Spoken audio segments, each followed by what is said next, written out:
Okay, Jake and Jason, will you lead us in the Pledge of Allegiance?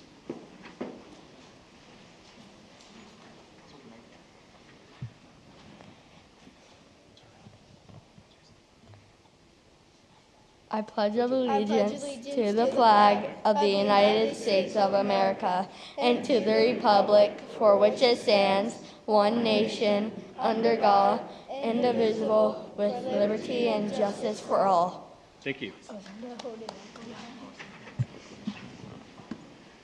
Okay, the roll call will reflect that all board members are here, and with the exception of Kelly Mae Volmer, who's attending a conference, all cabinet is here. Mr. Bailey, I'll turn it over to you for the administration of the oath of office. Thank you. It's my pleasure to swear in our next student board member this evening, who happens to be a Palm Desert High School Aztec. And I see there are a few Aztecs in the audience today.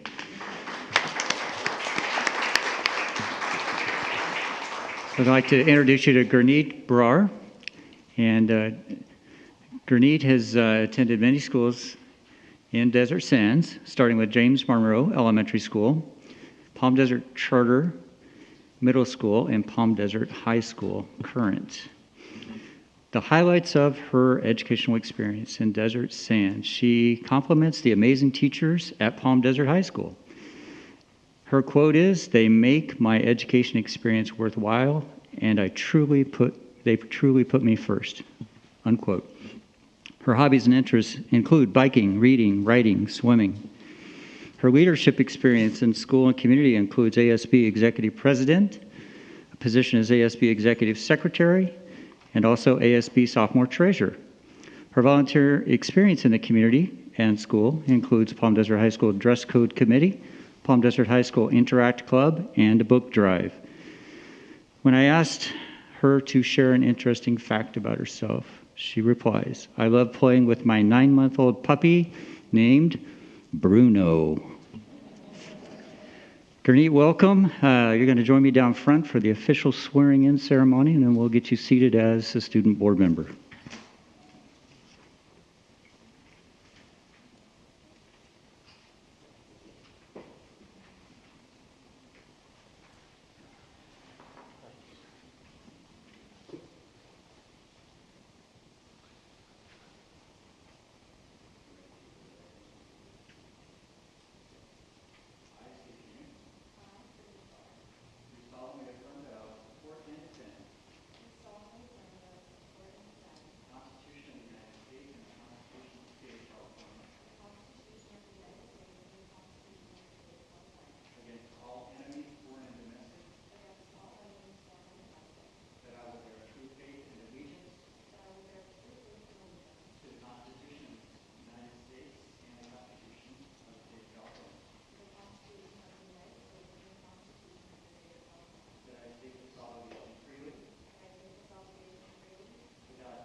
Okay, Mr. Bailey, is there any addenda to this meeting's agenda? No change. Is there a motion to approve the agenda? So moved, Linda Porras. By Linda Porras, is there a second? Second, Calloway. Seconded by Anna Conover. Any discussion? Okay, hearing none, call for the question. All those in favor, or preferential vote? Sorry. Preferential vote, say aye. Aye. Board members say aye. Aye. All those opposed? Okay, that carries 6-0. Community staff student recognition, Mr. Bailey. We have some wonderful celebrations this evening. Under community staff student recognition, I'll invite Mary Perry, PIO, and Sean Webb, our Director of Community Engagement and Foundation, to the podium, please. Thank you. We do have some great news to share. So I've been working with the guys in technology, and we're going to try and do this as a a little audio-visual presentation as well. So first of all, congratulations to Palm Deserts High School student Katie Zinn for being named the Riverside County Office of Education's Teen Poet Laureate. Katie and 4 other DSUSD finalists were honored at a reception and a reading on November 5th in Riverside. The finalists also included Lauren Krez-Diamas of La Quinta Middle School, Ivana Rodriguez and Willow Wild of Palm Desert High School, and Derek Matthew Tilley of La Quinta High School. So if you take a look at the screen, Katie is going to provide us with a 1-minute reading of one of her poems.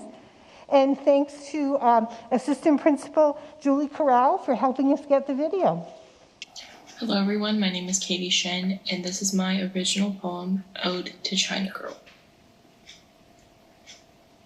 Thou art an oriental wonderland, melting molten hot pot of Sino-Tibetan. The scent of dreams, dumplings, and drive blesses you. The stench of dirt, desperation, and desolation vexes you. Spice.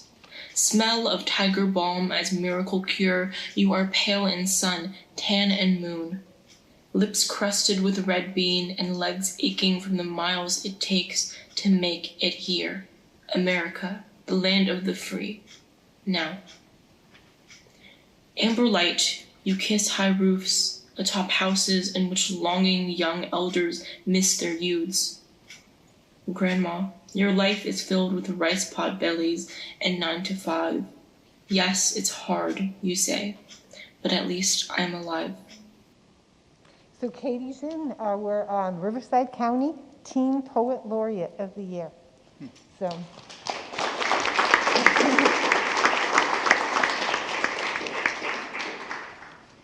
And in case you missed the KESQ story about the Vasquez brothers, take a look. You can see the story running here behind us. And we invited the brothers to come back here today so that they could recreate the presentation of a check to Gerald Ford Elementary School Principal John Preston back here. You'll notice on the check, the amount says $1,100. But following their TV appearance, the orders have been pouring in, right, Mom? And they've already raised an additional $905 that they're going to present tonight. So guys, come on up and do the presentation. If anyone has any questions they'd like to ask the boys, please feel free.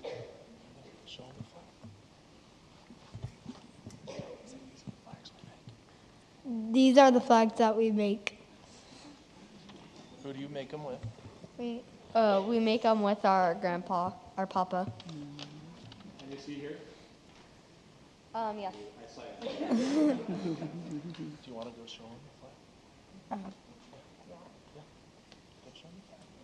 I just want to say something. Okay, we'll go down. We're going to open so that you guys can go through. Okay? Ms. Pierce? I'm just amazed that they had the heart and thoughtfulness to do something like this for their school, and I love it. I need to order mine as well. But I think it's great that you guys are motivated to do that and have a grandpa that will train you and teach you on some skills like that. It's really great.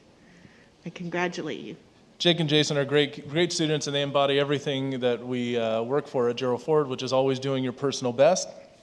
If you guys remember last Thanksgiving, our art room, our music room was vandalized, and so that's when the boys started raising some money to help rebuild our music and art program, and now the new funds are going towards the PE program, right guys?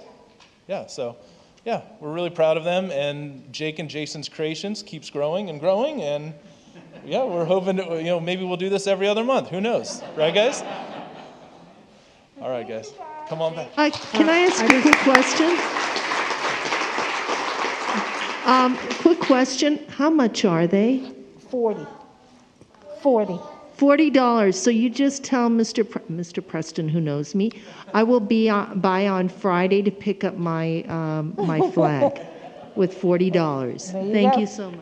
You You got to place your order 30 days in advance. Yeah. Right. Yeah, supply chain and all that, you know. But I bought one from the boys, and I gave it to my husband for his birthday, and it sits on his desk, and he just is so proud of it. So thank you very much. Thanks, guys. And the boys have an entourage. So this grandparents, great-grandmother, mom and dad, so they're all here to support them. And I just want to say something. These are my great nephews. So I'm really proud of them, and it's so great to see all of you here. I didn't realize my mother-in-law is here, my sister-in-law. So. Anyway, just awesome job. And yeah, I want to get one too, so I guess we need to place an order from the board, right? Yeah. They have business cards. All right. They'll leave them with us. One moment. Hold on, Ms. Conover. I do want to acknowledge how beautiful that is. And I think part of the beauty is the fact that the talent and the help is coming from the generational family. That is wonderful. And I will be putting it in order as well. And just also, I remember when I went to Ford on the first day of school and I was in Mr. Preston's office, one of the things he wanted to explain to me was the work that you boys, Jake and Jason, had put in, and he was very proud of the work you did and thought it was an example of how the Gerald Ford Elementary community works together to get things done. And so know that not only are your grandparents and great-grandparents proud of you, and looks like one of your aunts, but your principal, Mr. Preston, is also very proud of you and what you do, and so are we here at the district. So great job.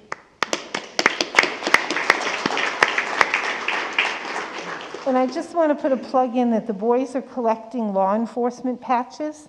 So I have 2 of them in the mail on their way to me from Massachusetts. So anybody who wants to reach out to friends and family for law enforcement patches, you can reach John or you can run them through me. Right, guys? Okay. And before I go back on script, it was Veterans Day last week, and I do want you to know that Ms. Conover is an Air Force veteran, so thank you for your service.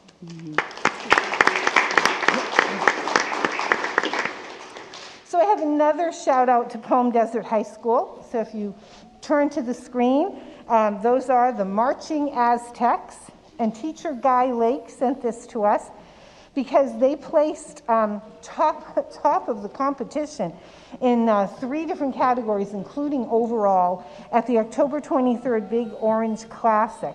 They were the top band out of 30 that performed that day. They won awards for percussion and a sweepstakes award for color guard and their visual performance. So I know it's hard to see from far away, but congratulations to Mr. Lake and Palm Desert High School and the band.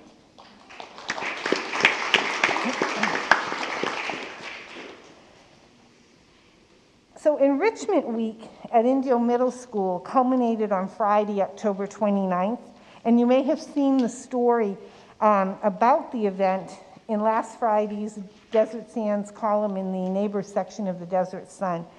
And the article was co-written by yours truly and Indio Middle School Principal Elizabeth Del Campo Hartman. And Lizzie was going to be here tonight to accept certificates for every single one of those students whose names you see there. Unfortunately, she couldn't make it. But the week's program ended with an egg drop. And if you don't know what an egg drop is, it's a challenge to wrap your eggs so that when they are dropped from a very high place, they don't break. The list of names you see are from 3 classrooms, from Francisco Archiragava Sandoval, Vanessa Sanchez, and Kim Scogan. I don't think any of them are here tonight. And all of those young people had eggs that survived dropping from that very high ladder truck. So congratulations to the students at Indio Middle.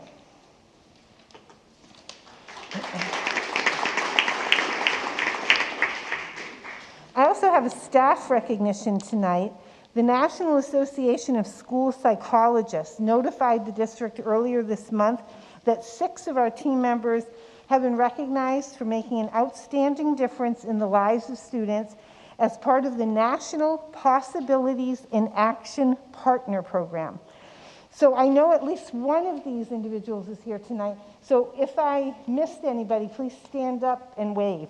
So congratulations to Dr. Charity Plaxton Hennings, our Senior Director of Special Education, Michelle Stravolo, Program Specialist, Sue Ann Block, the Educationally Related Mental Health Service Manager, Anna Moyer, the General Education Teacher at Benjamin Franklin Elementary School, Michelle Morales, La Quinta High School Counselor, Laura Inesco, our Special Education Project Facilitator for elementary schools. Congratulations.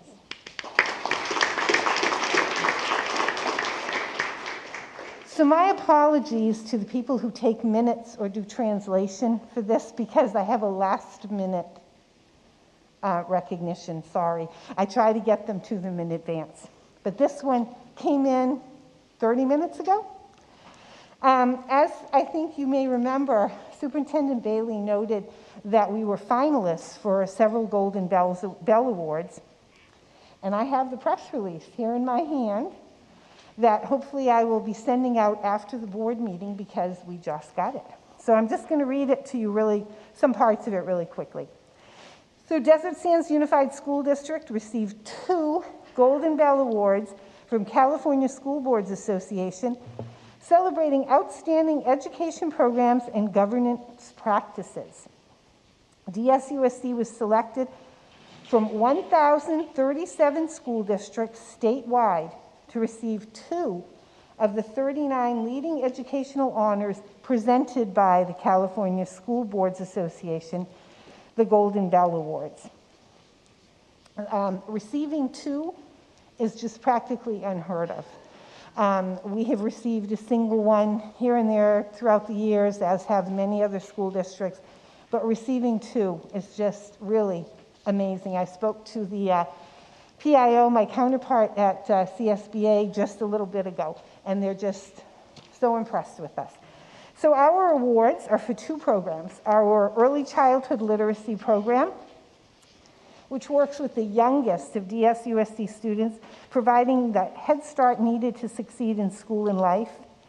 And DESLA, the Desert Sands Leadership Academy, that began in 2018-2019, and is currently working with its 3rd graduating class of district staff to prepare them for the leadership roles ahead. So my congratulations, and I know you all join me in congratulating the entire DSUS team for making this happen. Thank you.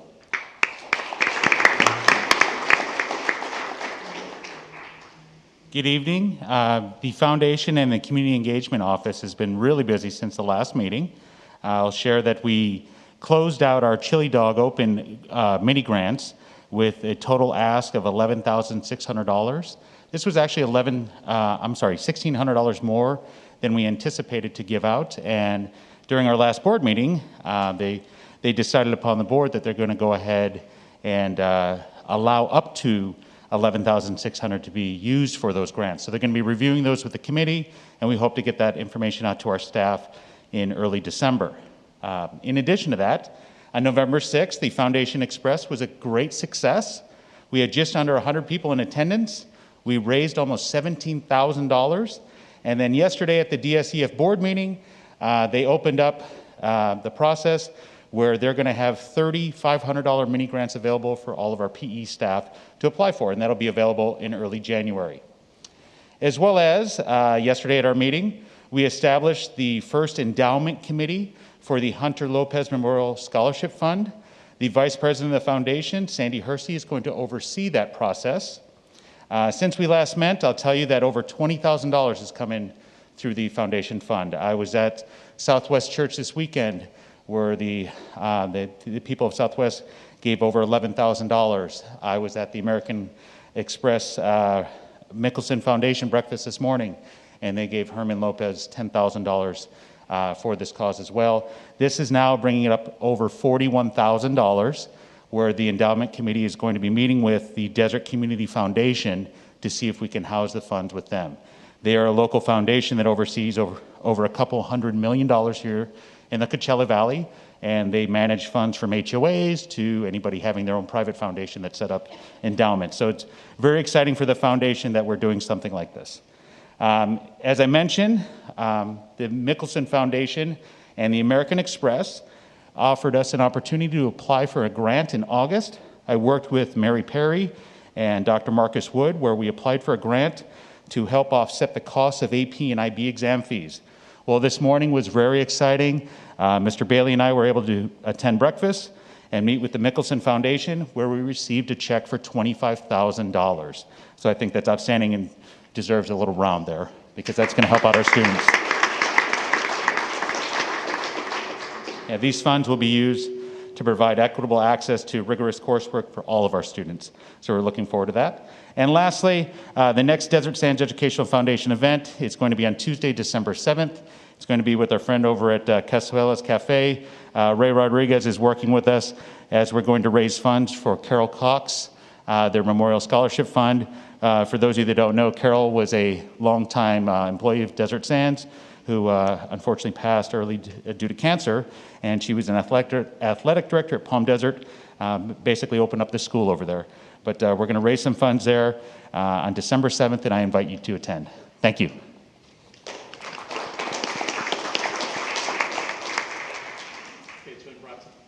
Mention that we skipped over the approval of the minutes of October 19th, 2021. Is there a motion to approve the minutes of October 19th, 2021? So moved, Tricia Pierce. Pierce. Second, Linda Porras. Seconded by Linda Porras. Is there any discussion? Okay, hearing none, call for the question. All those in favor say aye. Aye. All those opposed? That carries 5-0. Now we'll move on to introduction of new or recently promoted employees.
We have 4 information items.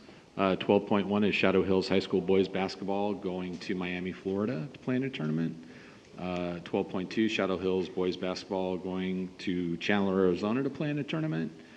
12.3, Shadow Hills High School boys basketball going to Minneapolis, Minnesota, and Benbrook, Texas to play in a tournament. And 12.4, Shadow Hills girls basketball going to a tournament in Chula Vista, California. Then we have staff conference items, 13.1, Educator Effectiveness Block Grant presentation. Mr. Bailey. I believe we'll have Kristen Wood and possibly Mike Kent coming to the podium.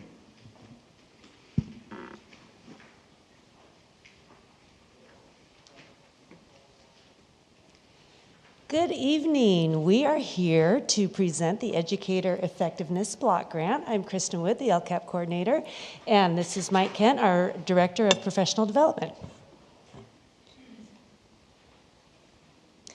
This funding is to support the professional development in specified high-need topics, including accelerated learning, social-emotional learning, re-engaging students, restorative practices, and implicit bias training. The time frame for the funds is from 2021-22 fiscal year through 2025-26 fiscal year. And Mike Kent is going to give us some specifics on this grant. All right, thank you, Kristen. Before I get started, I just have to congratulate Gurneet. Gurneet, congratulations. I was the principal at Monroe the 6 years that she was there, and I just wanted to say congratulations, and I'm proud of you, so welcome.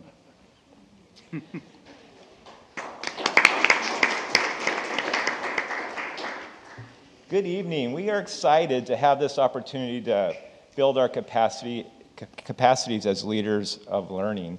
And as you see up here and you ask, so who are these leaders of learning? Well, they're administration, our classified employees, as well as our certificated employees. And we will provide these opportunities through a variety of different avenues. As you can see it in this grant, we'll continue with our district professional development days. We have one in October, one in January, as well as summer institutes, our after-school academies, our district SAS days, which is our structured academic support time, as well as during the contract day. As we planned out our professional learning over the next 5 years, you will see that we were real intentional to align these opportunities to the 6 areas, our 6 MTSS initiatives. So you see them up there. And MTSS, for those of you that may not know in the room, it's our multi-tiered systems of support. And they are as follows: the teaming structures, school culture and climate, staff and student wellness, data and assessment, best first instruction, and family and community engagement. So before we start with teaming structures, I just want to point out that you should have 2 documents. One is the PowerPoint presentation, as well as the template for the Educator Effectiveness Block Grant. So as I go through it, I'll be referring to what are the overarching areas, as well as where it's found in the document, because this actual template, it has everything to do with all the learning laid out. And then I'm just going to highlight a few of those as we go and to show you how they're aligned with our 6 initiatives. So again, I won't address all of them, but highlight a couple from each section. So in our first section, under teaming structures, you'll see that we have on page 1 of the template, under category 1, built-in PLC teaming structures to be supported through Solution Tree, as well as when you look on page 4, under category 5, continuing the work that we're doing with our MTSS Tier 1 and Tier 2 teaming supports through CLS. Our next one is school climate and culture. And just a couple to highlight that we have under here. If you look on page 3 of the template, category 4, you'll see that we have summer academies that are aligned to behavior management, supporting those that support our students, whether it's classified, administration, or certificated. And then on page 4, under category 5, we also have functional and positive behavior supports that will be provided through our COE. We move on to staff and student wellness. So when you look at these, we'll just highlight the top 3: social emotional learning, trauma-informed practices, mental health support. These are all found on page 3 of the template under category 4. And under data and assessment, just to highlight a few, we have cognitive formative assessment and standards mastery, which will be provided by Curriculum Associates and Solution Tree. And those are found on page 1 of the template in category 1, as well as cross-battery assessments for our psychologists, which is on page 5 under category 6. And first best instruction, Common Core curriculum, and Google boot camps, which are on page 2 of the template under category 2, standards aligned instruction. And then we also have our universal design for learning, which is on page 5 under category 6. The family and community engagement, as you see through all of the trainings that we're providing, the 6th initiative of family and community engagement is embedded in the trainings that we are going to be getting, or it's going to be provided to us. For example, when you look at restorative practice and mental health, through these trainings we'll be providing, we'll be getting strategies and practices to help support our families and also our community. One of the things that, as we look at these 6 initiatives under MTSS, we've been doing this for 2 years. And as you can see on the right-hand side under family and community engagement, we have data here from our Panorama community member LCAP survey.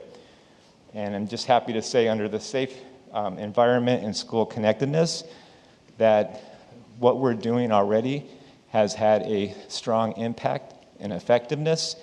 And if you look at those percents there and how they relate to what we're doing with MTSS is phenomenal, and we're proud of it.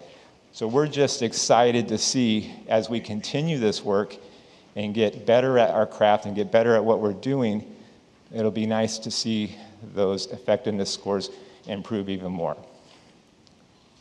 So with that, any questions? Do you have any questions? Ms. Pierce? Questions at this time? I have no questions. Thank you so much. I just want to thank you for giving us this form, and it looks like the application that you filled out, which I really just love because it's actually giving us and seeing year by year what's budgeted and the total budgeted for the activity. So it's actually giving us the specifics, and I really appreciate it because some of these things that we're talking about, as with COVID, we have some long-term effects of COVID, and we're able to use these funds to address those needs. So thank you. Wonderful presentation. Great job, guys. Where could we see the entire curriculum that Levy's trying to teach? Where could we get that information? I mean, he gives a pretty little pamphlet, but where can we get the actual curriculum that's going to be taught?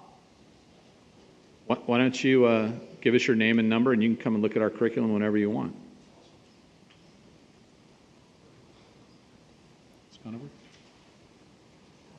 Thank you for the presentation. I have no questions at the moment. A lot to digest, though. Thank you. I don't have any questions. Thank you. Mr. Bailey? No, I did thank you for your presentation. Thank you. All right. Good night.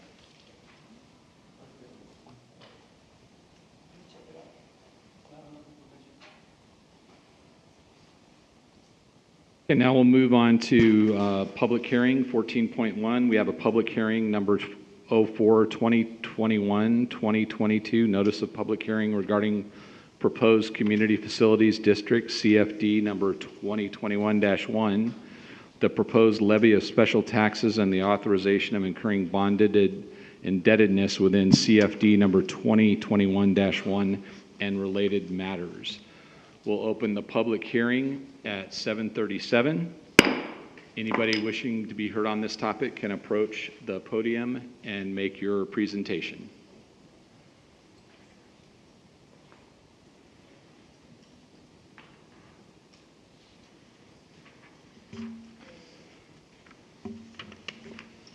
Okay, seeing that we have no comment, we will close the public hearing at 7:38. Now we'll move on to discussion COVID-19 response update. Mr. Bailey. Yes, I'll actually defer to Mr. Aquino. Do you have any updates? None at this time. Okay. Dr. Hyde? No update today. Lastly, Mrs. Fisher. Okay, I do have a few. Just again, updating our dashboard, which is on our website, as you can see live. Currently, last time I checked, we have a total of 40 active student cases and 4 active staff cases at sites and district office in the last 14 days. And according to the website with Riverside County Public Health, the case rate today was 15 positive cases per 100,000 with a positivity rate of 5.2%. And that's trended upward just a bit in the last few weeks. But as you know, on October 29th, 2021, the U.S. Food and Drug Administration authorized the emergency use of Pfizer COVID-19 vaccine to include children 5 through 11 years of age. So in partnership with Desert Healthcare District and Riverside County Public Health, we had our first pediatric vaccine clinic last Thursday at DEC North from 10 a.m. to 6 p.m. We had a huge turnout and provided a total of 332 vaccines with many happy and grateful parents. The children left with their first vaccine dose, a superhero mask, and a free book from our book vending machine. All parents left with the second dose appointment scheduled for Saturday, December 4th at Deck North again from 10 to 6 p.m. The district has also scheduled additional vaccination clinics. The pediatric and adult Pfizer vaccines will be available at all clinics. Appointments are strongly encouraged, but walk-ins will be accepted depending on the number of appointments. And vaccine doses, information, and flyers are on our district website, and school messenger out to all our families to register. We had a clinic today at Van Buren from 3 to 7. With the second dose will be December 7th. Last check, we had about a total of 65 vaccines given there. Indio High School will have one tomorrow from 4 to 6:30 with the second dose scheduled for December 15th at the same time and location. Washington Charter is scheduled for November 19th from 1 to 5, and then the second dose scheduled for December 10th. Jackson Elementary will have a clinic on Saturday, November 20th from 11 to 3, with the second dose scheduled for December 11th. And Shadow Hills High School has one scheduled for December 10th from 4 to 6:30 with the second dose on January 7th. And we are geographically providing clinics throughout the district for parents wishing to vaccinate their children. Thank you.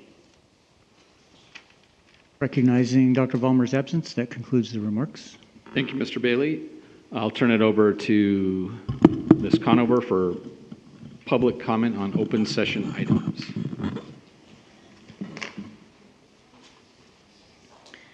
I will start with online comments. The first person, Elena Nishi, I see that you filled out a blue sheet, so I will let you speak in person and not read your online comment since you're here. The next person is Amanda Yu. I am a mother to 4, 3 of which attend Desert Sands schools. I am also a teacher for Desert Sands. I have worked here for 14 years. I started as a para at 18 years old. The first time I stepped foot in a special ed class, I knew I wanted to be a special ed teacher, so that's what I did. I am finally at the school I wanted to be at for so long. I love my staff, I love my principal, I love my school, and most of all, I love my students. But I'm writing to you because I need a choice. I need to know that I have a future with Desert Sands. My plan was to work at my school until retirement, but these mandates have me fearing for my future here. So I need to know, how long do the hundreds of teachers who love their job that don't want an experimental vaccine, how long until you fire us? Are you really willing to fire hundreds of staff members because we don't want something in our bodies that's experimental? Please give teachers and parents a choice. And no, independent studies should not be our only choice. Next is Amanda Hyder. Same thing. I have a blue sheet for you, so I'll let you have your say in person. Next is Lisa Talley. As a concerned citizen and parent, I'd like to state for the record some items currently affecting our local schools with which I and many others have serious concerns. Number 1, I urge you to cease with the overreaching COVID-19 vaccination requirement for our teens and children. According to CNBC.com, November 15, 2021, a federal appeals court called Biden's vaccine mandate fatally flawed and staggeringly overboard. The U.S. Court of Appeals for the Fifth Circuit called the requirements a one-size-fits-all sledgehammer that makes hardly any attempt for differences among individuals. Number 2, cease mask mandates which hinder teacher-child communication and therefore hinders learning and social skills. Number 3, prohibit any type of racist curriculum which can go by a variety of terms and stop with the obsessive talk about race and everything being called racist. Number 4, disallow sex ed curriculum that is beyond basic biology and leave the rest for parents to decide if and when they want to discuss further with their children. On the other hand, please do, number 1, encourage vax and mask by choice. Number 2, encourage teachers to teach all of history, but not change history. Include discussion of how far we've come as a nation and things we can do to improve. Number 3, allow for age-appropriate sex education and make sure that notifications are sent to parents so that they can opt out of lessons they would rather discuss with their kids at home. You, the board members, do have the power and ability to not comply with harmful mandates. Thank you for taking the time to read these comments.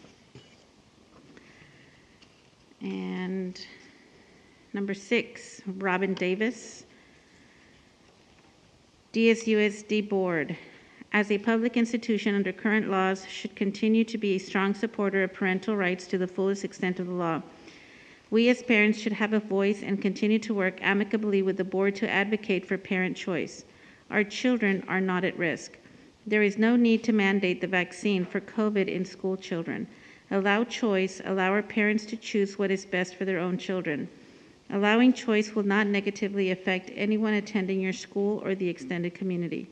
It might, however, affect your bottom line. If that is what the board is more concerned about, money and not the well-being of children, then you should consider stepping down. Next, Catherine Corson. Good evening, board and cabinet members. I am writing today not to debate over vaccines or curriculum or continue arguing with the people in green shirts. Today, I stand united with the employees who have shown up in blue shirts. It has been said in the past that the CSEA is a heartbeat of our schools. That statement holds true for so many reasons. The recent negotiations for certified employees feels like a big slap in the face. It is deplorable what has been offered to our teachers and certified employees, to say the least. As negotiations continue, let us not forget about the 13% raise that was recently granted to yourself. How about providing at least half of that to your hardworking employees? I would like you to sit and appreciate the inner workings of your district, especially the tradesmen. If it were not for them, you would be sitting there in the dark. You would not have the ability to live stream these board meetings. You would not have the comfort of climate control or even the security that patrols our campuses. I am disappointed and discouraged by the offerings of the district. It feels like now more than ever, employees are being overworked and underpaid. The district is better than this, and it is time to show it. Stop saying how much you appreciate your employees and show it by allowing them the means to provide for their families and giving them the raise they deserve. Thank you. Next is Honor Van Gorp. I am the mother of 4 school-age children who live in the Desert Sands School District. I also work as a critical care nurse for the last 16 years. Most recently, I have helped care for COVID patients in a local ICU to the Valley. I understand research and data results. I understand that medicine should be individualized for each patient. Decisions regarding care for a patient are made by a healthcare team that knows the patient best, their doctor, their nurse, and the patient or family member. I have no right to tell you how to care for yourself, nor do I have the right to force you to do something that I may think is right for you. The same goes for you with making healthcare decisions regarding me or my children. The data for COVID death rates in children does not support that a vaccine is necessary for all children to take. Decisions regarding vaccinating children with this COVID vaccine should be left to parents and their physician. There are risks such as pericarditis, neurological disorders, blood clots, and more that must be considered. The long-term effects of this vaccine are still unknown. It is my right to decide whether the risks of this vaccine outweigh the risk of my child catching COVID, not yours. Do not take away my right to care for my children the way I see fit. I know them best. You do not. If you choose to mandate this vaccination, I will remove my children from the schools associated with your school district. I encourage you to look at the data. You will see that our children do not need to be forced to take this new vaccine. Thank you.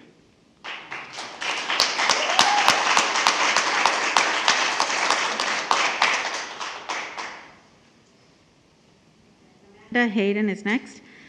As a parent or parents of students in the state of California, we hereby sign this letter in stern protest to the proposed vaccine mandate imposed by Governor Gavin Newsom and the state of California, requiring all school-age children to be vaccinated to attend public or private school. We contend, based on medical scientific data as provided by the Centers for Disease Control and Prevention, CDC, that the mandate is not warranted for children within this age group, as the United States national percentage rate of death in children ages 0 to 19 from COVID-19 as of October 9, 2021 is 0.00003%. The respective rate in California alone is currently at 0%. In addition, based on recent scientific studies, pursuant to the CDC and the vaccine manufacturers' warning labels, as well as real-time occurrences reported by the reputable news network. The available vaccines of Johnson & Johnson, Pfizer, and Moderna have proven to have serious side effects, including, but not limited to, myocarditis, blood clots, and death, especially prevalent in adolescents. Furthermore, the vaccine has not been proven to prevent the infection or transmission of COVID-19, as many vaccinated individuals have since contracted and transmitted COVID-19. Please also see recent study conducted by Harvard School of Public Health, published on September 30th, 2021, conducted across 68 countries and 2,947 countries in America. I think that's counties. In America, that showed a correlation between highly vaccinated populations and increased number of COVID cases, suggesting not only that the vaccine is not effective enough to stop transmission of the COVID virus, but that it may be contributing to the increased transmission of the same. Hence, there is no justifiable or legal reason to risk the health of our children by injecting them with the currently experimental vaccine from a virus, COVID-19, that bears the minimum risk to them when the proposed vaccine will not necessarily prevent them from contracting COVID-19 to begin with. We signed this letter to preserve our human and parental rights and that of our children under the Constitution of the United States of America and California, and to make it known to whomever it may concern that should the proposed vaccine mandate for school children be enforced, we, the undersigned, will effectively remove our children from the California public and/or private school system immediately upon enactment of the same. Sincerely, Amanda Hayden.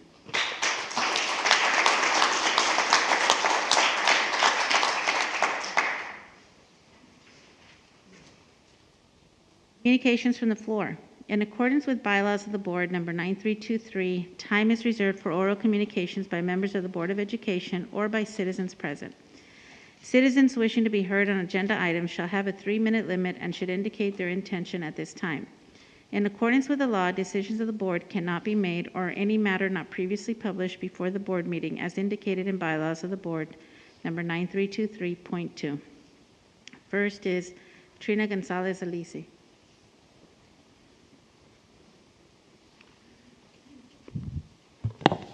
Good evening, Cabinet, board members, members of the audience. I'm Trina Gonzalez-Alisi. I'm the president of Desert Sands Teachers Association. I wanted to thank and congratulate the Desert Sands Unified School District for a swift and fair contract with Desert Sands Teachers Association. With over 600 members voting in favor of the tentative agreement, it passed with a resounding 91.5%, possibly the highest percentage we've ever had. We look forward to working together again on the full contract after the first of the year. DSTA would like to extend heartfelt sympathy to the school board and cabinet as you face the court of public opinion. The union has and continues to be held in that same court. Now, a lot of the attention is on the school board. We stand with you as you navigate health and safety guidelines and make decisions in the best interest of all staff and students. Thank you. Thank you. Next, Nicholas Rose.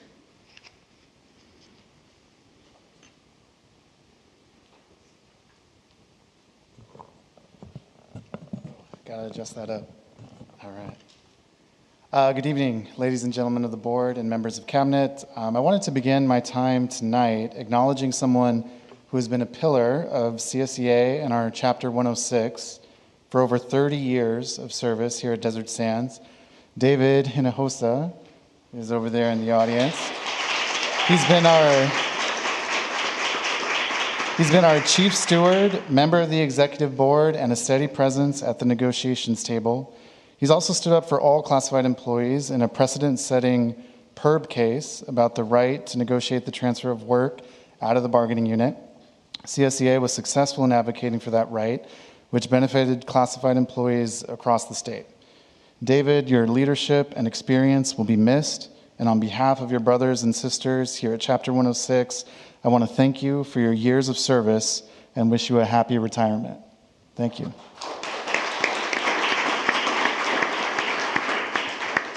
I also wanted to take some time to appreciate the relationship that CSEA and the district has built and express how thankful I am to be able to come to the negotiations table and advocate for our members with an eye to making Desert Sands an excellent place to work and the district of choice for our students.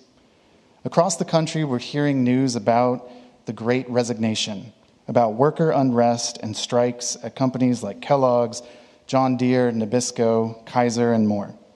So I'm excited that we have 3 MOUs on the agenda tonight that acknowledge the Juneteenth holiday, raise the wages of our nutrition services assistants and school site monitors, and provides a reclassification for our custodians and other positions. I'm looking forward to returning to the table on November 30th to continue working with the district and making progress on our 3-year successor agreement. Certificated staff are often the face of our district, but classified staff are the heartbeat. From our office support staff to our bus drivers, our security agents, grounds and maintenance crews, our para-educators, classified staff provide vital services, often unsung and behind the scenes, that have a large impact on our school facilities and our students' educational experiences. I'm hopeful that we'll be able to come to an agreement soon that recognizes and appreciates these staff members and enables us to attract new, loyal, and passionate people and retain them so that our district can continue doing what we do best: offer the highest level of opportunity for excellence for our students and inspire and nurture every student, one opportunity at a time. Thank you.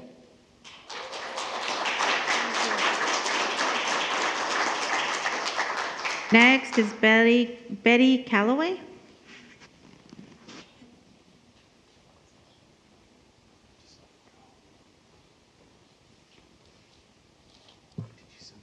Hi, my name is Betty Calloway, and I live in Indian Wells.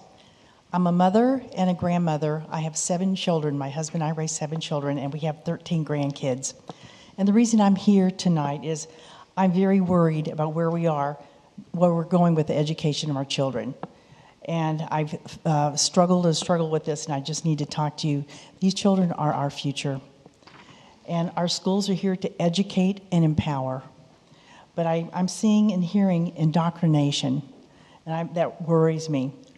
Our schools have to teach writing, reading, and arithmetic, but not critical race theory and not sexual education, which is indoctrination from a dangerous ideology from Karl Marxism, which I think is satanic. This teaches our kids to be victims, and we're not victims, and they are not victims. I grew up in a very poor community myself, but I didn't see the poverty. I saw the possibilities, and I think that's why we're here, to show our kids the possibilities, not how to be victims and not how to be segregated. We need to empower our kids and empower our teachers to help them, and these teachers are a very important part of our kids' education. I want to have them, give them the power that they need. One last thing, I think that the mask and the vaccine mandates are very harmful and not necessary. The science proves it, and we've heard more and more about this just recently in some of the conversations that we had. We need to stop creating this fear and the segregation. And when my kids were little, when they did something wrong, we talked about it. And they had to repent, think about it, and turn around, and I'd get a wooden spoon and I'd spank them. As they got older, all I had to say was, listen, it's wooden spoon time. Let's think about it. They would think about it, repent, turn around, and do the right thing. We're on the wrong track here with our kids, and I'm thinking it's wooden spoon time, and I'm a mad grandmother.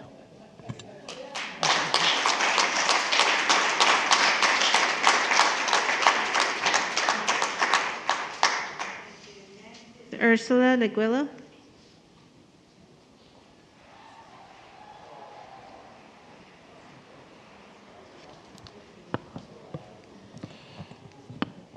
Good evening. I would like to inform you of some challenges special education and general education classrooms are experiencing with inclusion. When called on teachers and us paraeducators, we go above and beyond to service our students.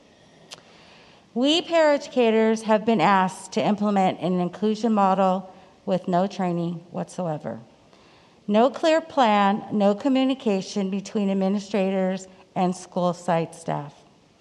Inclusion is a wonderful idea for social and emotional growth, but what happens When you put a child in a general education class that has 30 students and no support? What happens to the special education class of 12 whose paraeducator is being pulled out into another classroom? I am here to ask our leaders to look beyond the paper documents, the percentage of time, and the less restrictive environment, and look at the reality of the lack of support inclusion is getting.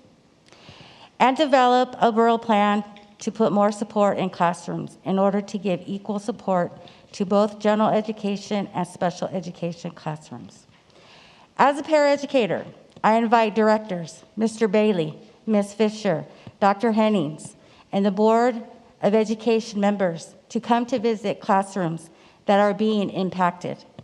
And after, have a chat on how to get more support in the classrooms. That way, paraeducators are not getting pulled 3 different ways, and we have enough support in the special education classrooms. Thank you. Thank you.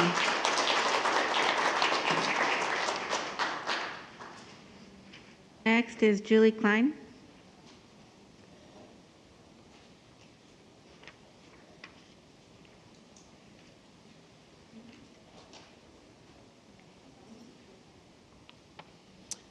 Good evening, board members. I just wanted to say that I speak on behalf of myself and several teachers who are afraid to kind of out themselves, okay?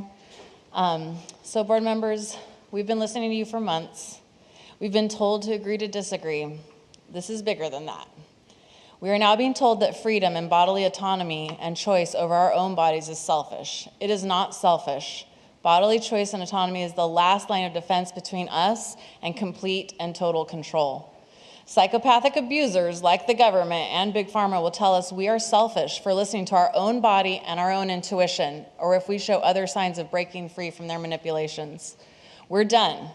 We're done with the manipulating, gaslighting, Stockholm syndroming, smear campaigning. We don't need to be smear campaigned. We no longer are being given choices. Taking our experimental gene therapy or lose our job or education is not a choice. Consent is about the power to freely choose without manipulation, psychological coercions, and guilt tripping. Consent is not a matter of did you say yes, but rather given the circumstances, could you have said no? This applies to religious practices, relationships, lifestyles, and pharmaceutical choices. You have had the opportunity to redeem yourselves. Your first opportunity was to listen to the majority of the parents. Your second was to not take the government money, such as ESSER funds, on the front end with the agreement to force mandates on staff and students on the back end. There are California districts right now sending letters to Newsom defying the mandate in favor of choice, which is, we've heard a lot about that tonight. Your third opportunity was to resign. You won't do that, so now you're being recalled. So rather than choose self-preservation, redeem yourself today. Call the shot for what you know it is. Poison for so many, not medicine, and not even effective at this point.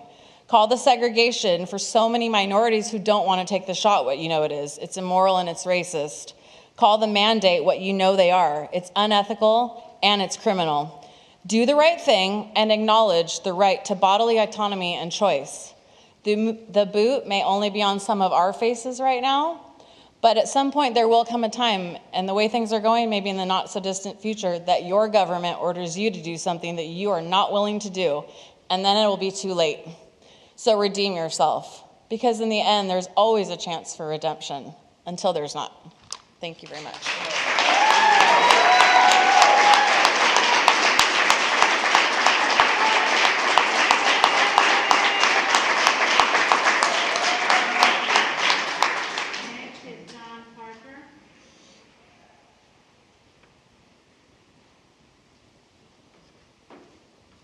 Well, now you've done it. You've pissed off the moms and the grandmas.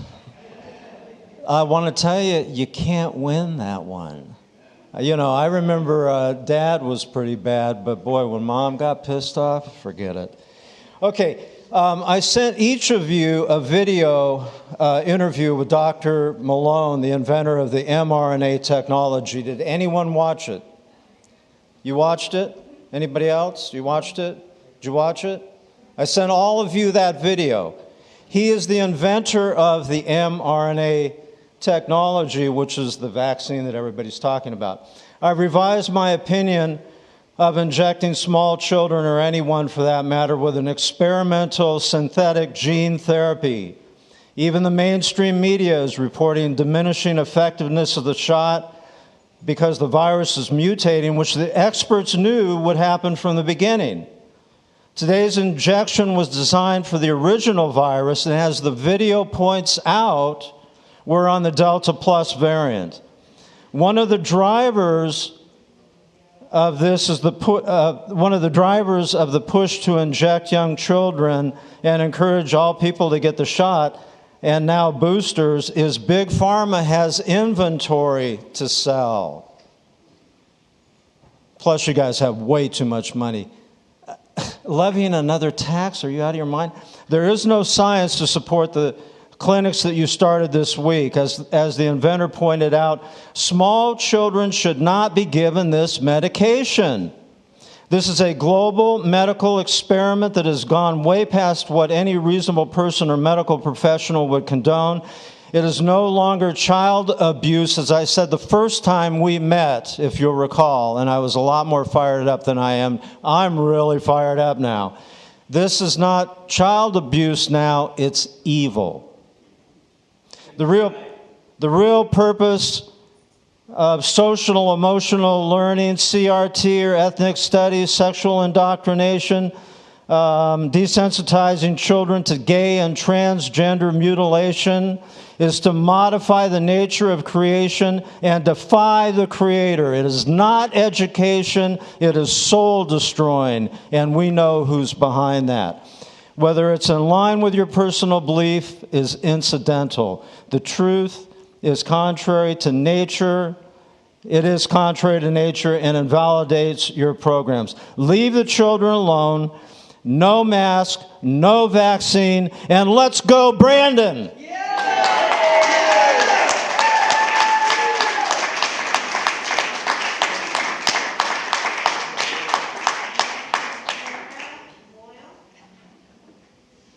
Sierra Boyle.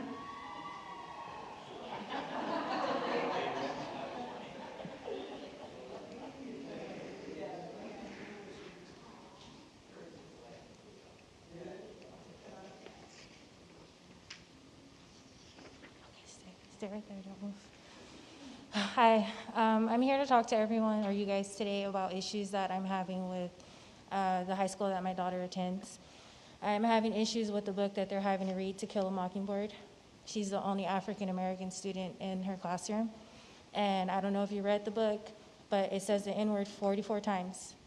44 times she has to listen to over and over and over and over. I've had meetings with the teacher. I've met with the principal. I've met with multiple different people to talk about this. And today in the class, my daughter asked if she could leave because she was uncomfortable, and she was told no. So I kind of feel like if all of you guys were to be put in a room with, say, African-American people, and every other word was said to you about your gender or your race, or something that makes you feel uncomfortable, but you had to sit there, it's not comfortable. And actually, I don't even understand why the book is even being read in class. There's so many different books that can be read that can teach the same exact thing.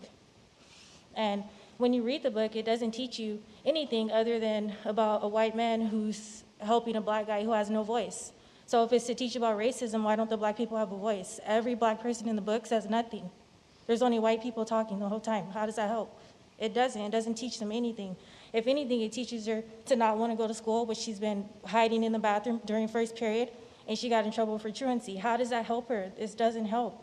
I've tried. So I'm here now for you guys to make a difference. Like, I'm not asking you to ban the book, but at least change the curriculum, something, to where it's not presented in the classroom.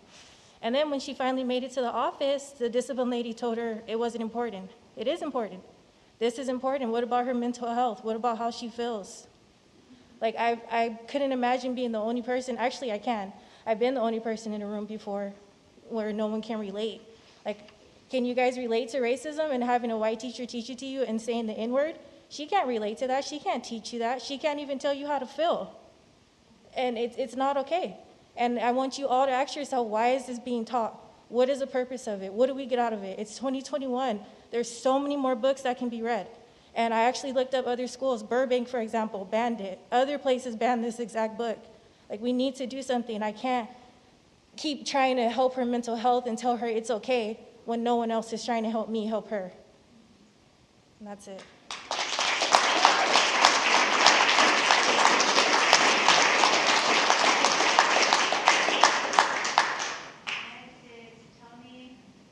Ringline, I'm sorry. I don't know if I'm pronouncing that correctly.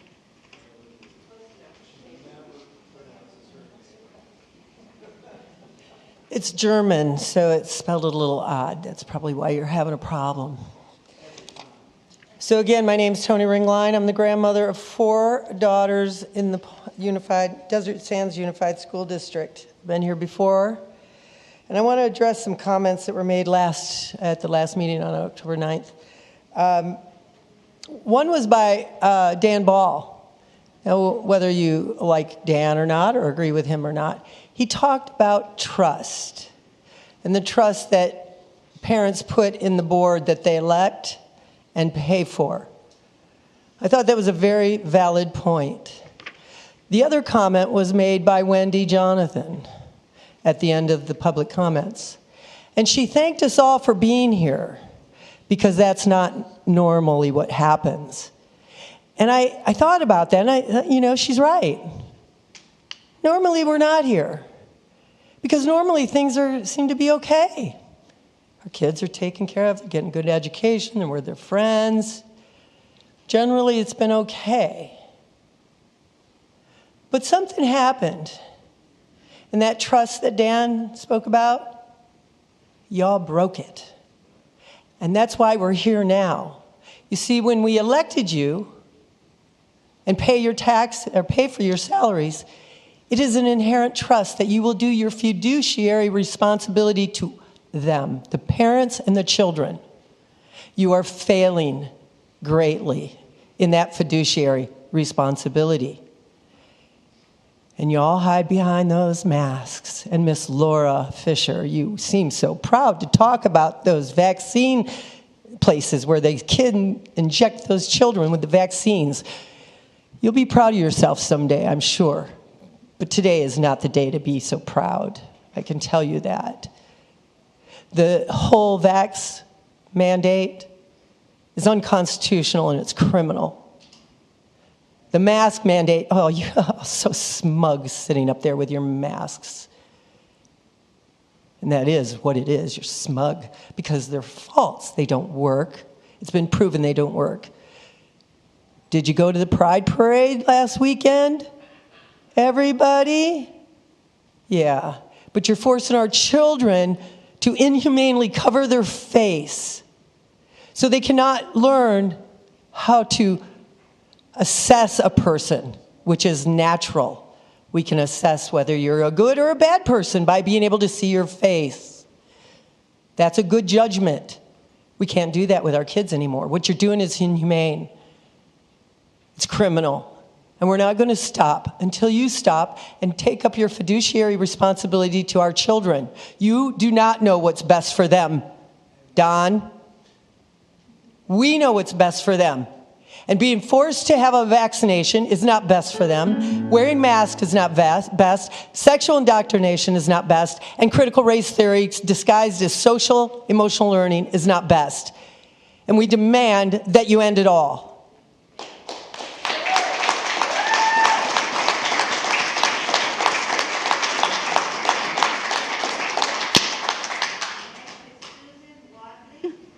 Susan Wadley.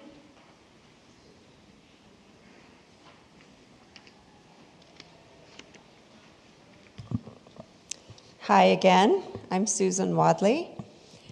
I'm the one who told you last time about starting a school in South Africa. I've been busy since our last meeting, and I'll tell you all about it.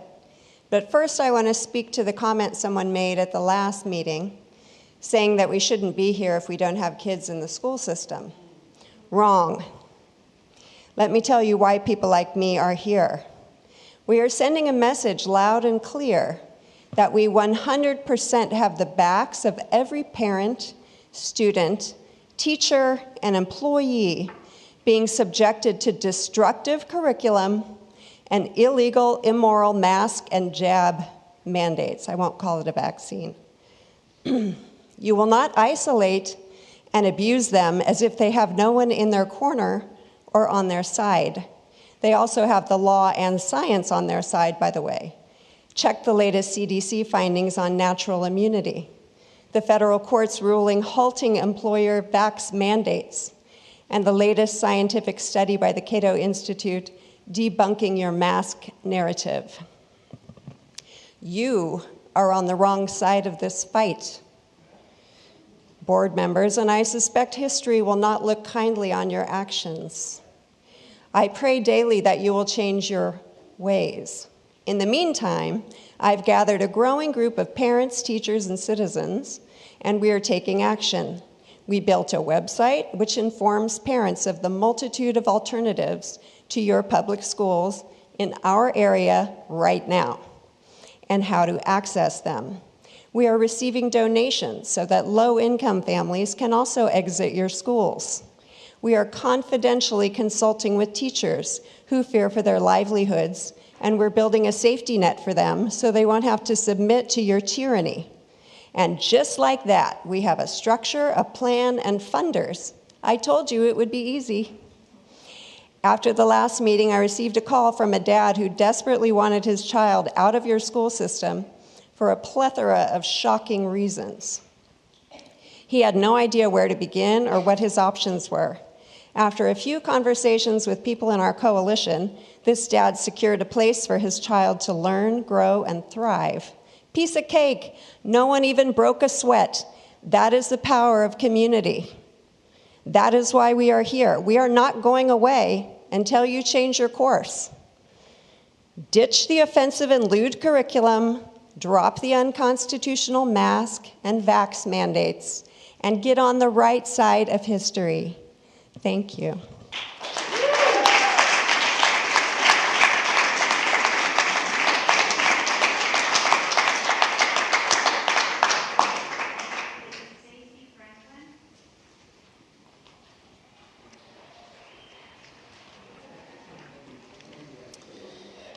Hello, my name is Stacy Franklin, and my daughter is a 7th grader at Desert Ridge Academy.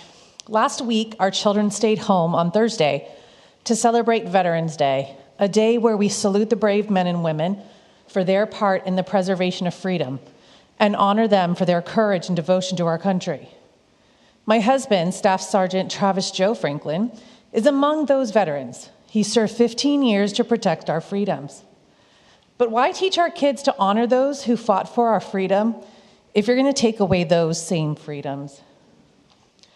On January 15th, 1967, Ronald Reagan, in his inaugural address, said, "Freedom is a fragile thing, and it's never more than one generation away from extinction.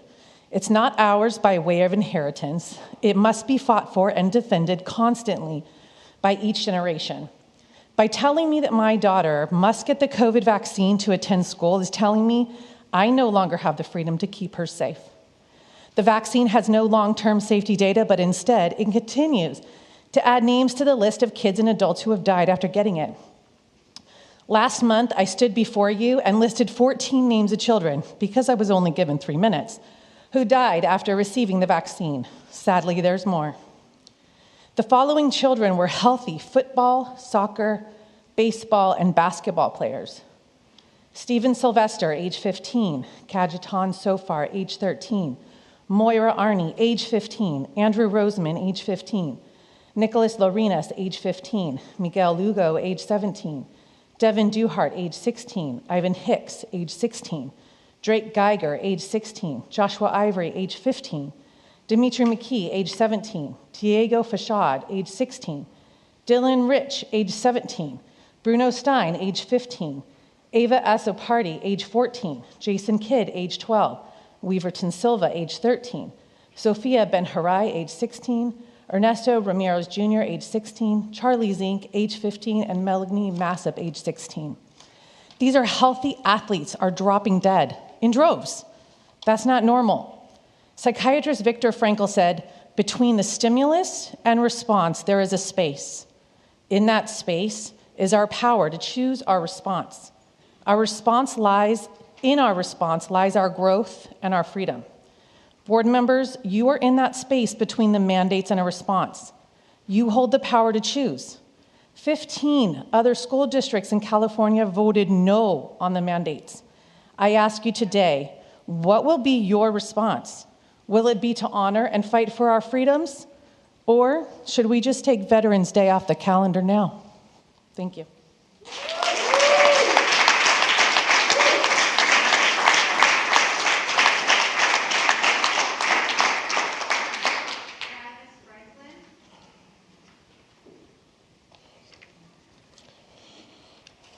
Good evening, members of the board. Thanks for allowing me to have a voice this evening. I come to you with personal experience, but not as an upset parent, but I'm also a business owner. I'm a registered respiratory therapist, and I'm a retired service member. I'm a pillar of the community, and the community is here right now speaking. I served my country honorably, fighting and defending the rights of our nation's citizens. During my tenure as a Marine, I had to endure the autocratic lifestyle, as all service members have, with a requirement to follow orders, even if we happen to disagree with those orders, because I swore an oath to service. With that understanding, I'm required to follow orders, even if I don't agree with them. That's a clear example of living under a different set of rules compared to civilians, in order to ensure the mission is accomplished. That's the dictatorship we live under while serving as a service member. With that said, I was required to adhere to all mandates within. I was subject to being forced to endure vaccinations and boosters for anthrax, forced to get the smallpox vaccine, forced to take malaria medication, which had unpleasant side effects as well. The difference between that requirement and the controversial mandate for COVID-19 vaccine is forcing free citizens not governed by an autocratic leadership, but as a democracy. To adopt an autocratic lifestyle of adherence to orders? I've sacrificed my rights then to ensure that free citizens have those choices to determine how the families are raised. Fast forward to today. I'm also a registered respiratory therapist. I've had the honor of serving our nation's veterans while employed at the VA hospital. As an RT, I'm fully aware of what COVID-19 is. I do not deny its existence. I also say with confidence that mask mandates and vaccine mandates will not stop the spread of the virus. In my early days of my medical career, I began as a medical assistant and have administered thousands of vaccines. As I sit here and explain to you that I'm not anti-vax, I am here to confidently tell you that I am anti-COVID vax. At least for now, that is. I say that because all vaccinations that I've ever administered have stood the extensive trials and scrutinies that our current government is lacking in this pandemic, with a sloppy, unorganized, and imperfect means for testing and vaccination. There simply has not been enough testing and trial for this vaccine, and that is why I'm anti-COVID vax. I may be open to this one day after it gains the respect that it may one day merit, but as for now, it is not safe. I am opposed of any mandate for masks either. However, if I'm forced to choose between a compromise, I guess you know my decision. My daughter's also, she falls within the guidelines for mask exemption, but shortly after we were denied, the policy was changed to fit that agenda, which we're now fighting as parents. So thank you for your time.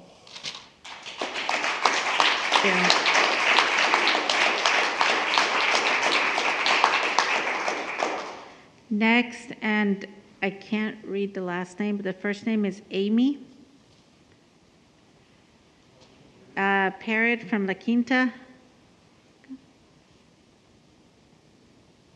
Can you read that? Thank you. Hello. Hi, everybody. So earlier, somebody was talking, and she had mentioned, and I'm just going to repeat it because it kind of threw me off. She was thanking everybody for your guys' support as the district, which we all do, right? I have 5 kids, 4 in the district, at different schools, and I absolutely love Desert Sands. I have for years and years. I love the work that you guys do. But she made a comment that said, all staff, for you guys to take into consideration for all staff. But what I'm hearing tonight and what I've been hearing for the last few months is it's not all staff. It's not all staff, it's not all students, and it's not all parents, right? If you believe you got your vaccine If other parents and teachers and students got their vaccines, you guys are safe, right? Those people are safe, right? That's why you got it. So you had your choice to take the vaccine. Everybody should have the choice to take this vaccine or not, or give it to their children or not.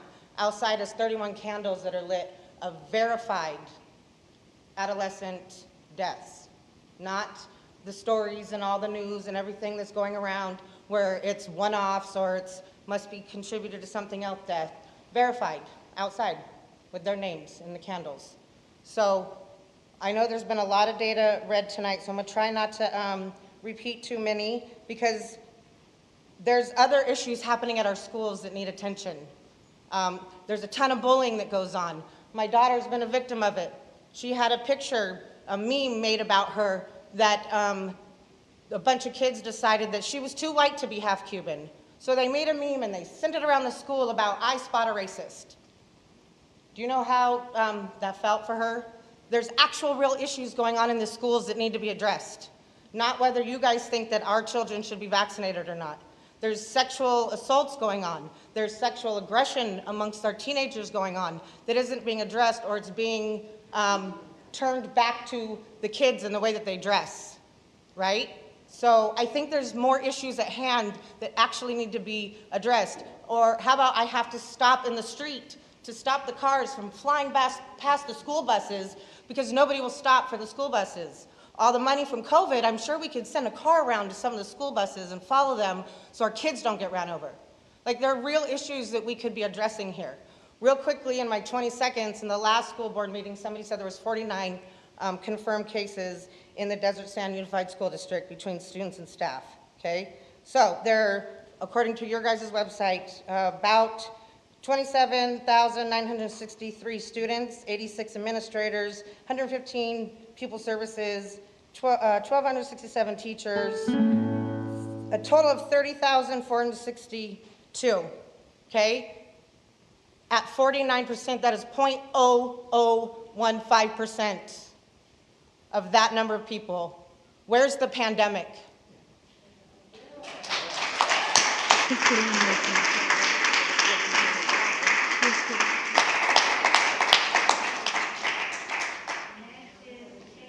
Flynn? Here we go, Chase.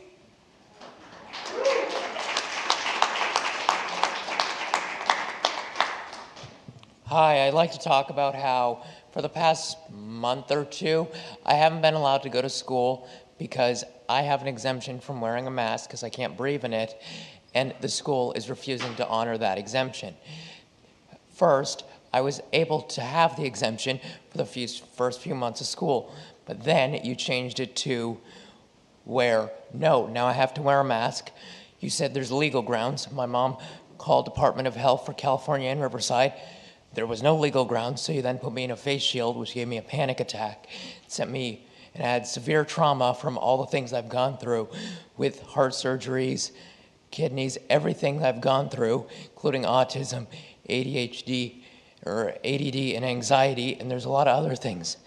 And then you put me up in a desk away from everyone else with a plastic shield around me and saying it's for all of our safety, except I'm the only one that's separated. No one else is separated from the school, from everyone else.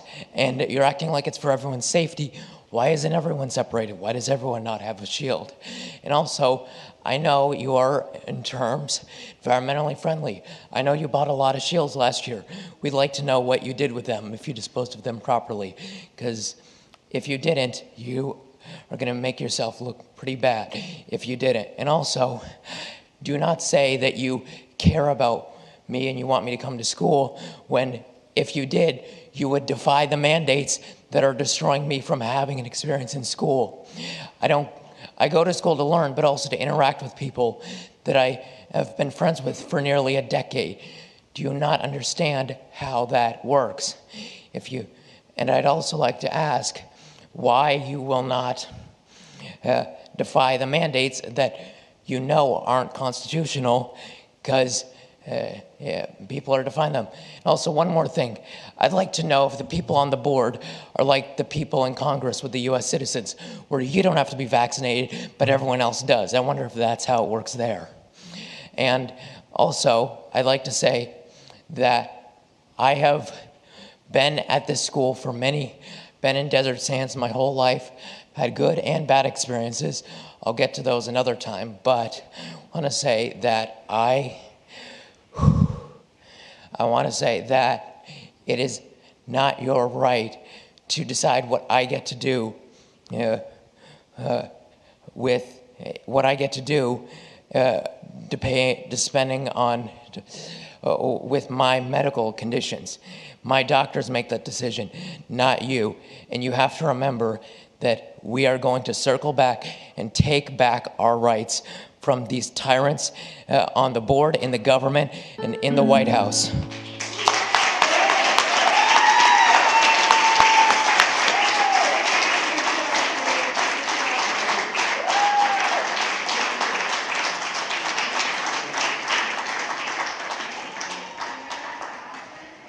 Tara Coughlin.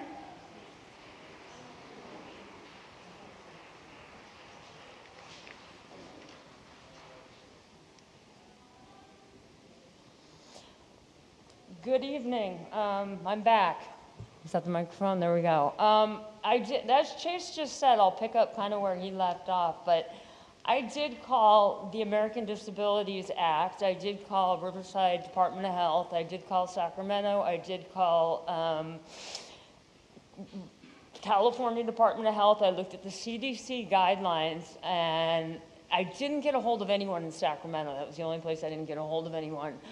But the interesting thing is, Chase is being sent, he's been at school, like he said, and he hasn't had to wear a mask, and he's had a mask exemption, and there was a couple things with the mask exemption. There was a parent waiver that says, I know that he's a little bit more at risk not having it on. And there was also another section, and it's a legal form that I was given and instructed I had to have in place before school started for the school year.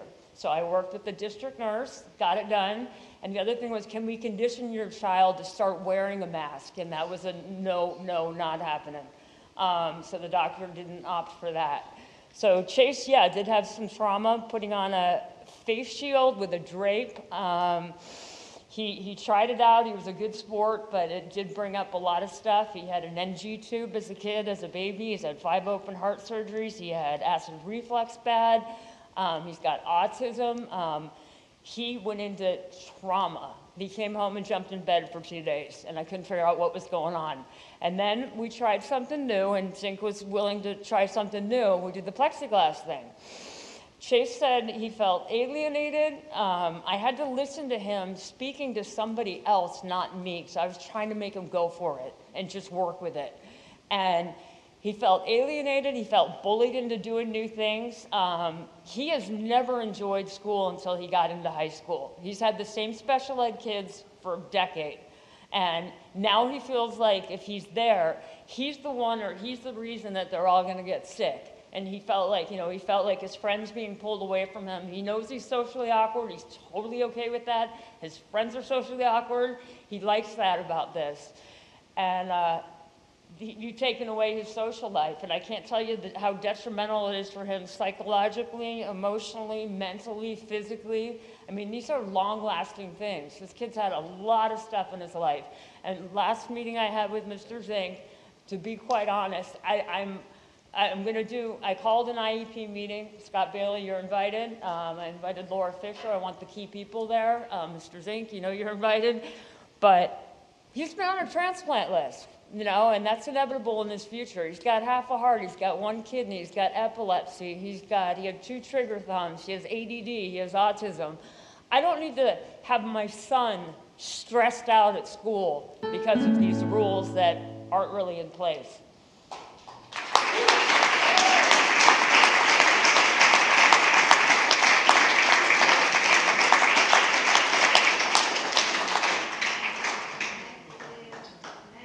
Rousseau.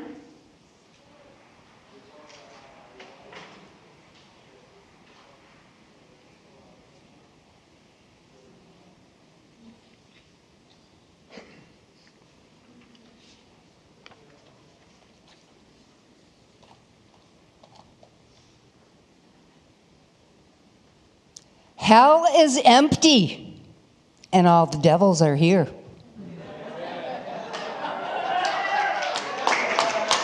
High school students should recognize that quote from Shakespeare. Unless, of course, they're no longer being instructed in the classics and instead being forced to listen to the racial propaganda called ethnic studies. There's so much to address in so little time. I'm Lynn Rousseau, and I'm a taxpayer in this school district. This isn't a government by the people. It's a government by the virus. And whatever this regime forces upon us to keep the fear going, why? That's one thing. It's a fantastic control. Fear equals control. But fear also leads to irrational reasoning. Because look at how many people continue to believe masks are beneficial. Why? Because they were told in many confusing and conflicting ways to just give it up and wear the face diaper, then try to figure it out. And they've been conditioned to be afraid. This is tyranny. Why aren't you fighting that? Regardless of what the CDC or the CDPH say, that there's no scientific data proving that masks are beneficial. In fact, there's a lot that proves that they're not. Very dictatorial. It's not a fashion accessory, a political statement, an alma mater, a sports affiliation, or even humorous. It's repulsive. It's ridiculous. You say you're most concerned about the well-being of the students, which is why you support the mask mandate. True? Just nod if you agree. Oh, so you don't agree. Because anyone with common sense knows that these everyday masks do nothing to stop a virus. These are a joke. And you've received COVID relief funds, then why didn't you supply students with the KN95 masks? There's no normal until people stop agreeing to be brainwashed, wearing masks, and listening to that lying hypocrite, Dr. Fauci. Thank you. Thank you.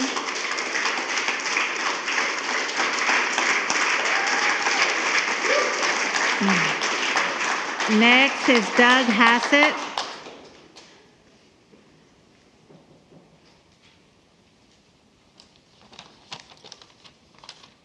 Good evening, Superintendent Bailey, President Griffith, board members, and staff. Thank you for allowing me this time.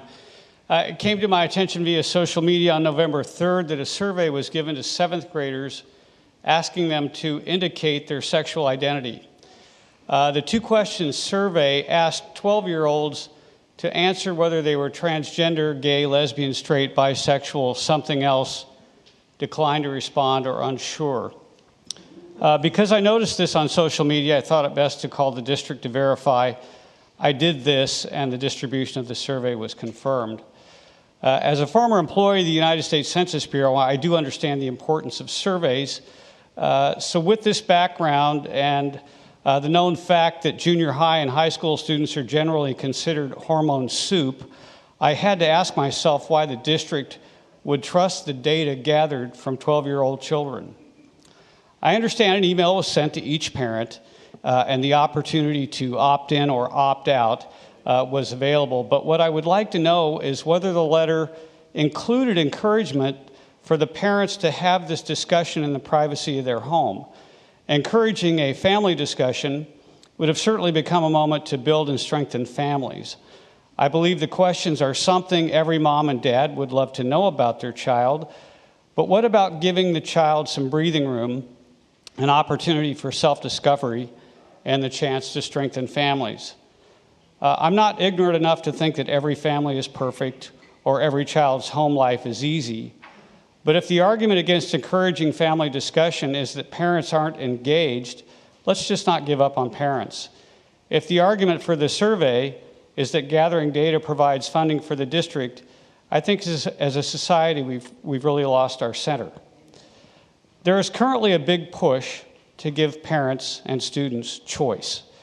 This is an effort I support, but I also strongly support the idea of a strong public school system.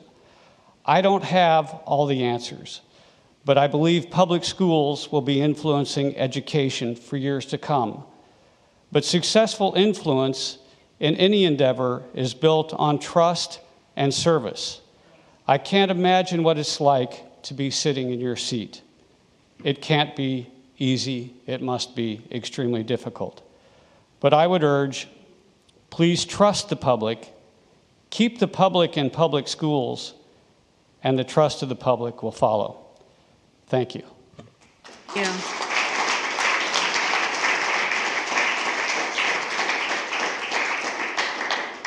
Next is Evan Truby.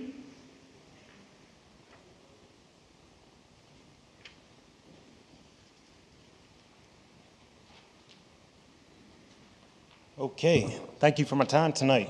Good evening to the board members and my fellow domestic terrorists. Thank you for the time. I will try to keep this short and sweet tonight. The battle we have been having the past few months is not between parents and the school board. It is between everyone in this room and a few at the top who are promoting tyranny. Our country is being dismantled systematically and intentionally right now. We've got open borders, critical race theory in our schools, censorship, vaccine mandates, to name just a few. If you don't believe that these policies are intentionally destructive, then just ask yourself, why is the government mandating vaccines for our most critical frontline workers? Soldiers, police, firefighters, teachers, and healthcare workers, who, many of whom, maybe a majority, will refuse the mandate and quit, leaving a massive shortage in the most critical positions. Why not have these mandates for members of Congress and the White House staff, I wonder? The outcomes of these terrible policies will spare no one. The collapse of our society will be just as miserable for you and your children as they are for the rest of us. When it comes to government overreach, there is no complying your way back to normal or back to freedom. One only complies their way back to subjugation and tyranny.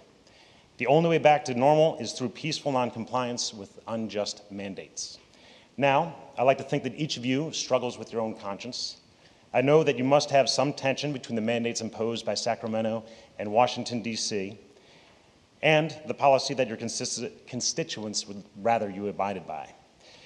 Just remember that the money that the government sends your way is that which was taken from us in the first place via taxation. It is not their money, it is ours, and we would like a little representation for our taxation. We have spent several meetings talking about the nearly 1 million documented adverse reactions to the shot, the incongruence between the disease and the reaction to the disease in the media and government, et cetera, and the ineffectiveness of masks, and that is the why. As for the what, many other districts throughout California have rejected the vaccine mandates for their employees. I would hope that you would show some spirit and do the same. Thank you. Thank you.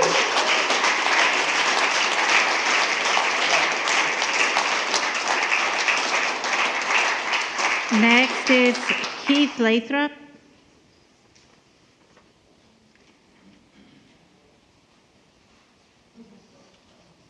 How's it going, everyone? My name is Keith Lathrop. I'm here to advocate again for my son. This board made it very clear at the last meeting the state is holding a lot of money over their head to gain their capitulation. I hope they've considered how much it's going to cost this community in the long run if they accept this bribe. I'm not just talking about the funding the districts are going to lose with the 20%, 25% attendance drop. That's just the tip of the iceberg. What's more important and difficult to quantify is the influence of the folks who will be leaving. Not all families contribute equally to this system. I'm not just talking about fundraising either. They're a group of parents who are quantifiably more equitable than others when it comes to volunteering their time at our local schools. Their charity does not only improve the educational experience for their children, but to those around them as well. This subset of families will represent the overwhelming majority of those who will pull their kids out of this district if you move forward with the COVID-19 vaccination mandate. If you'd like to turn our schools into the ones you see in the inner cities, then more state funding and less parent involvement is the way to go. Wendy Jonathan, you were a teacher. I hope you can see the short-sightedness in what's happening here. I don't want to make this a personal attack on you, Mrs. Jonathan, but I voted for you, mainly because you seem genuine and you seem pretty sweet. This is probably because you have the heart of a teacher, which was on full display in the Desert Sun interview you did in 2017. When discussing the Coachella Valley, you said, quote, "We have unique needs that the rest of California doesn't always understand," end quote. The principle of that statement is the underpinning of our Constitution, an example of how this democratic republic was designed to work. And that is, what works for us might not work for you, but at least here we listen to our people. The author of that article brought up that you never missed a board meeting, even while on vacation in Belize. You made it a point to join virtually. Your response to this was, quote, "I wanted to make a point because I'm an elected official.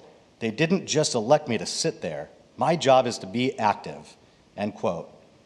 Well said, Mrs. Jonathan. Are you ready to be active? On behalf of the 150, 160 working class folks that showed up here tonight, I'm asking you to take action and initiate a motion rejecting all COVID mandates in this district. Action is where heroes display their value. You've done this as a teacher. You can do it again as a board member. Regardless of the outcome, you can at least say you live by your principles. Hopefully these words from Thomas Jefferson can inspire you as they have for me in times of trial. If you ever find yourself environed with difficulties and perplexing circumstances, out of which you're at loss how to extricate yourself, do what is right, and be assured that that will extricate you the best out of the worst situations. Though you cannot see when you fetch one step what the next will be, yet follow truth, justice, and plain dealing, and never fear they're leading you out of the labyrinth in the easiest manner possible. Thank you. Thank you.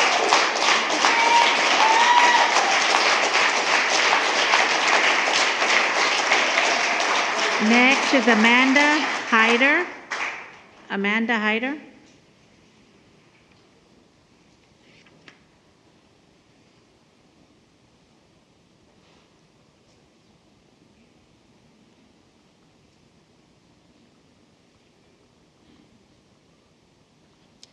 Thank you for your time today. I'm a vaccinated mother of 3 young children. My children have received all other required vaccines to attend school.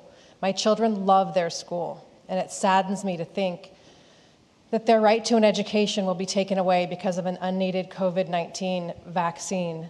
I see no justification for mandating this particular vaccine for our children. Unlike the other well-studied vaccines, we have very little data on this one. We need more research, more data, and more time to decide on what could potentially be a life-altering decision. Currently, there's insufficient data on the benefits and risks of the COVID vaccine on children. From what we've seen, the risk of the COVID-19 virus to children is negligible. And for those adults living in close contact, if they're vaccinated, then there's no risk posed to them at all.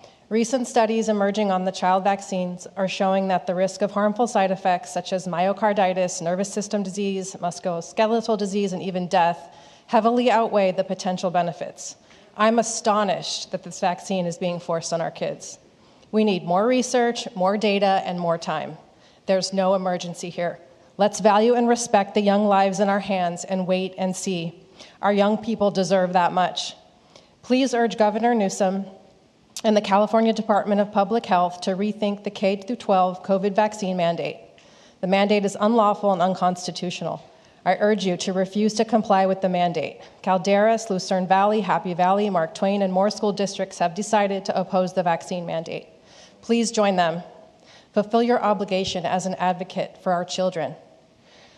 I look forward to working with you, and on behalf of a bunch of other parents that couldn't make it tonight, we look forward to working with you to protect our children's right to an education. I also have a statement from a mom that had to run home to her baby.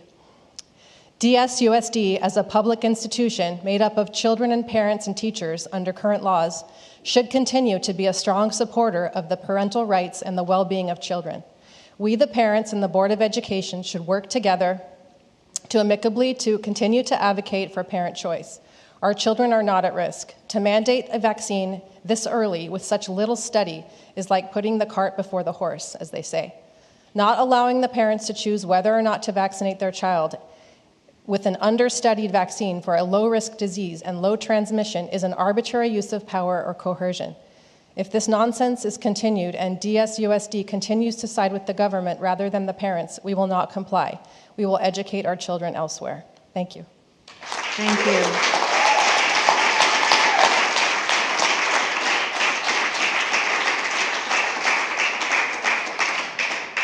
I have a blue form for Robin Davis, but I did read that online comment already. So we're going to go on to Wendy Byer.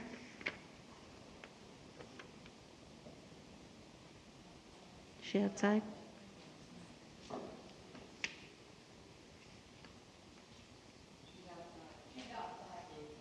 Wendy Byer.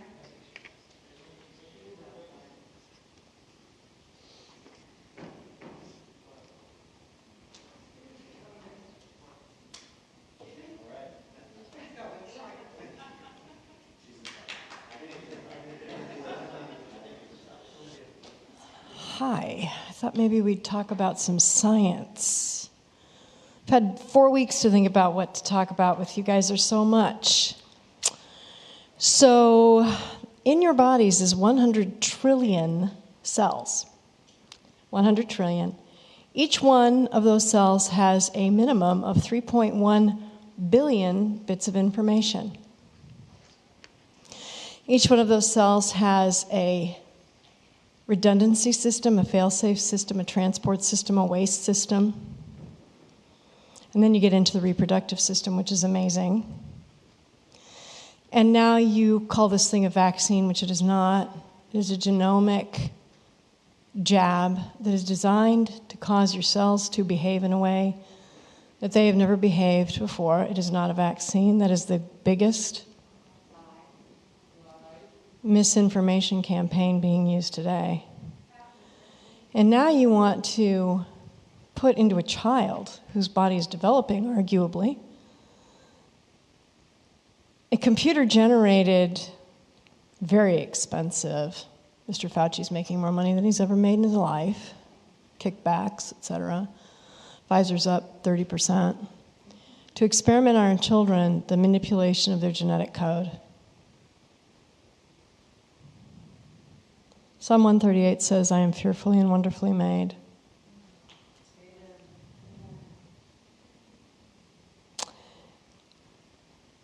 I can't imagine why you would even consider it. It's hurting young people. It's hurting young men. It's totally unpredictable. And our children don't deserve that.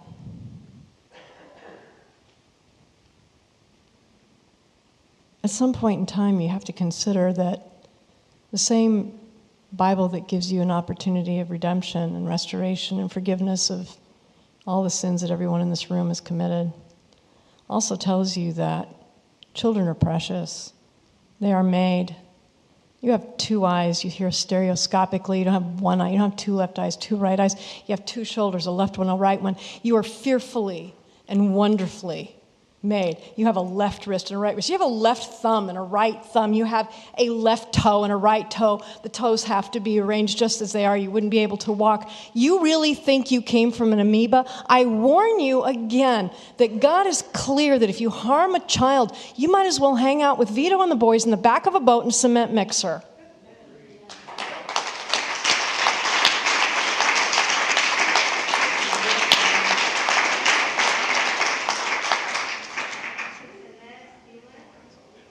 Feeler? She's outside. She outside?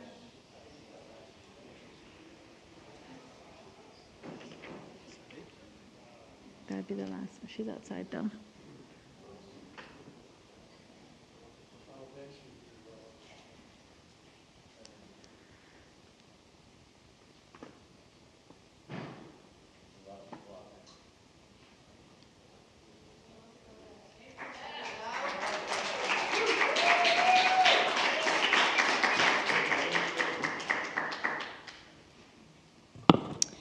Good evening. My daughter at 12 years old was bullied so severely, but not just by students, but by adults, and they were district staff. For an entire year, I begged for help as they posted videos online of them physically assaulting her. From my front door to the classroom, even texting her to kill herself. Once I found out that one parent of the bully was the same counselor you forced her to see or to speak to, was the grandmother. Another was and is still vice principal of a high school here in our district. And another is a middle school teacher. It was her child too. I eventually had to send my daughter out of state for her safety. I never wanted to live in this nightmare again, ever. But then I came across a teenager who has a 2-chamber heart, 1 kidney, and autism, who, like my daughter, is being bullied by adults. I'm watching a parent like myself beg you for help. Help let her son go to in-person school. My son is hurting. My son is regressing. My son is sad. He's depressed. And I need your help to help save my child. That was me, and I know you remember because I stood before you for an entire year at every single board meeting and begged you to help me help my daughter. Chase needs to be in person with his own doctor's advice and you listening to his doctor's advice, and not the school principal or a school board, and definitely not a teachers union making medical decisions on his behalf. We all watch the same people denying his access while enjoying a maskless party over the weekend. What a slap in the face that is to a teenage boy that just wants to go to school. I'm sitting here and I'm looking at people masked in the audience that had no fears that day partying with fellow district people at a party. I mean, it's just really, really sad, and half of those photos are inside, while Chase, is behind plexiglass. I mean, I think that's so sad. So please listen to us as we have now created a Team Chase to please let him go back into school and see his friends. He's regressing. Listen to him. As he stood up here, he was breathless. He can't even talk to you because he's so anxious. That's because he's out of school. That's not because of you have the best interest of his health. His mom does, and his doctors do. And I know, Dawn, that you have a child that has a heart condition as well. Listen to the doctors. Thank you.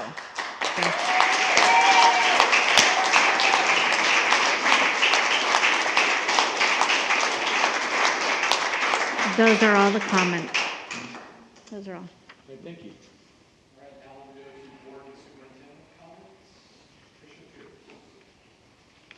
I have no comment. I have no comment. I don't have anything to report tonight. Anna Conover. No motion to make, no reaction. They gotta go check their Pfizer replay. Speak up. No comment. Have you guys been to jail? Have you guys ever been to jail before? Time for public comments over. Mr. Bailey? All right. We'll move on to general functions, business services. The board is now addressing matters related to the purported formation of a community facilities district number 2021-1.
What is her name?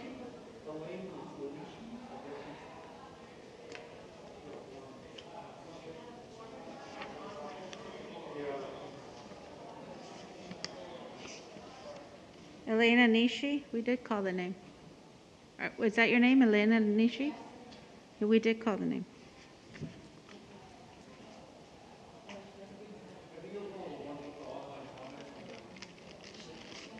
Right, I didn't read it because she was here. So then, yeah, no, you can go ahead and speak. Yeah, go ahead. Go ahead.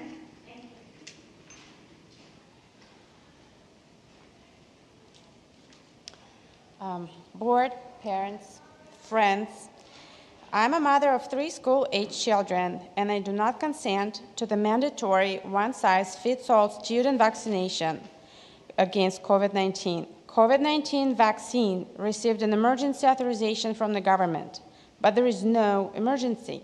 Our children are not at risk of getting seriously ill from COVID. The regular flu has a greater danger than COVID.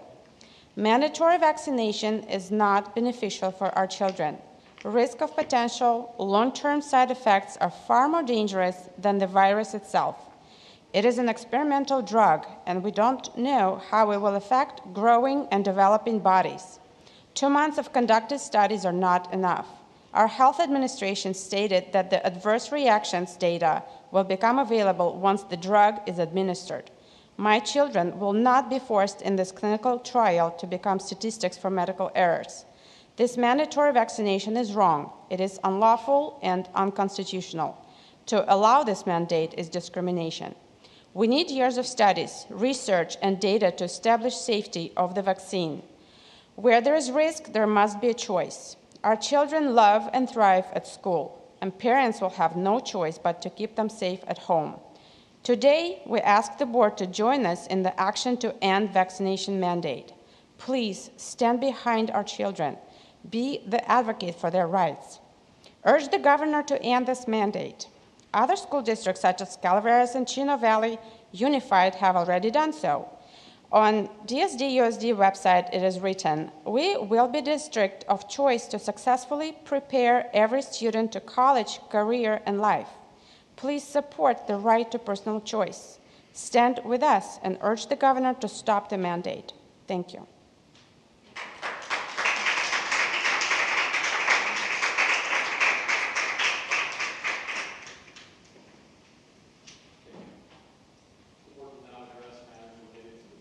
Formation of the Community Facilities District number 2021-1 of the Desert Sands Unified School District. The district has not received any protests from property owners relating to the formation of CFD number 2021-1, either prior to or during the public hearing. Okay, resolution number 16, 2021-2022, resolution of the Board of Education of the Desert Sands Unified School District determining the validity of prior proceedings establishing Community Facilities District number 2021-1, authorizing the levy of special tax therein, establishing an appropriations limit, calling an election, and taking related actions. Resolution number 17, 2021-2022, resolution of the Board of Education of Desert Sands Unified School District determining the necessity to incur in bonded indebtedness in the amount not to exceed an aggregate total of $5 million within the Community Facilities District number 2021-1 of the Desert Sands Unified School District, calling elections and taking related actions. The board will now consider adopting resolution number 16, 2021-2022 and resolution 17, 2021 and 2022. Upon the adoption of resolution number 16, 2021-2022, CFD number 2021-1 will be formed and the board will be acting as the legislative body of CFD number 2021-1 for the remaining matters being considered tonight relating to CFD number 2021-1. Pursuant to the resolutions, the election official for CFD election is Jordan Aquino, Assistant Superintendent of Business Services. Mr. Aquino has informed me that the district has received all of the waivers from the landowners that are necessary to conduct the election. As such, by adopting Resolution Number 16, 2021-22 and Resolution Number 17, 2021-22. Is there a motion to, now these are resolutions, shouldn't we call these separately? Okay, that's what I thought. Okay, is there a motion to approve Resolution 1621-22? Second, is there a second? Second, Wendy Jonathan. Conduct special tax and bond election on behalf of Community Facilities District Number 2021-1 and declare election results. So there's been moved and seconded. Is there any discussion? No? Okay, this is a roll call vote. So we will do Tricia Pierce. Aye. Linda Porras. Aye. Wendy Jonathan. Aye. Anna Conover. Aye. And Donald Griffith says no. Is there a motion to approve Resolution Number 17, 2021-2022? So moved, Anna Conover. Conover, is there a second? Seconded by Linda Porras. Is there any discussion? I just have some discussion, and I know it's based on what you voted on last, but I'd like to hear why you're choosing to vote no, if you can share that with the board, because maybe we would feel differently if you shared with us. I have always voted against. Oh, you just the vote against formation. Melrose? Okay. All right. Done that consistently, I believe, since 2008, so. Not a problem. Then I won't change my vote. Okay, thanks. Not convincing, huh? All right. Any other discussions?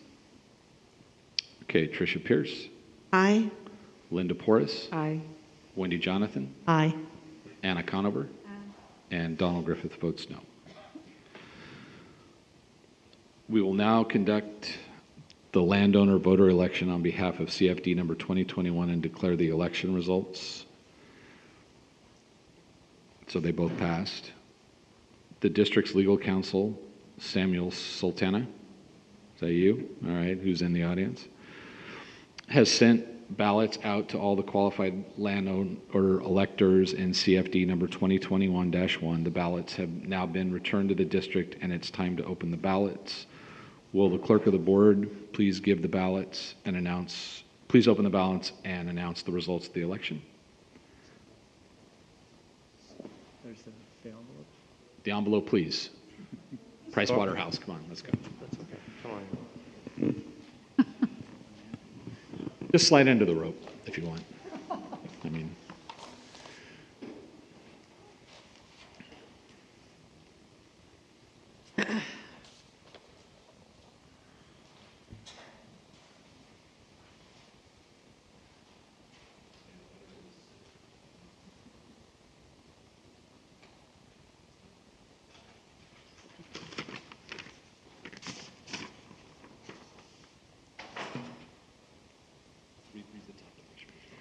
Okay, for special tax election of Community Facilities District number 2021-1 of Desert Sands Unified School District, at least 2/3 of the votes have been marked yes.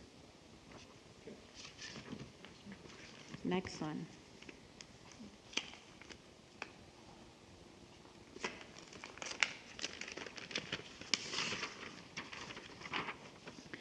For special tax election of Community Facilities District number 2021-1 of Desert Sands Unified School District, at least 2/3 of the votes have been marked yes. The record shows that 2/3 of the votes are in favor of the levy of the special taxes, incurrence of bonded indebtedness, and the establishment of the appropriations limit. We may now proceed with the final actions for CFD number 2021-1.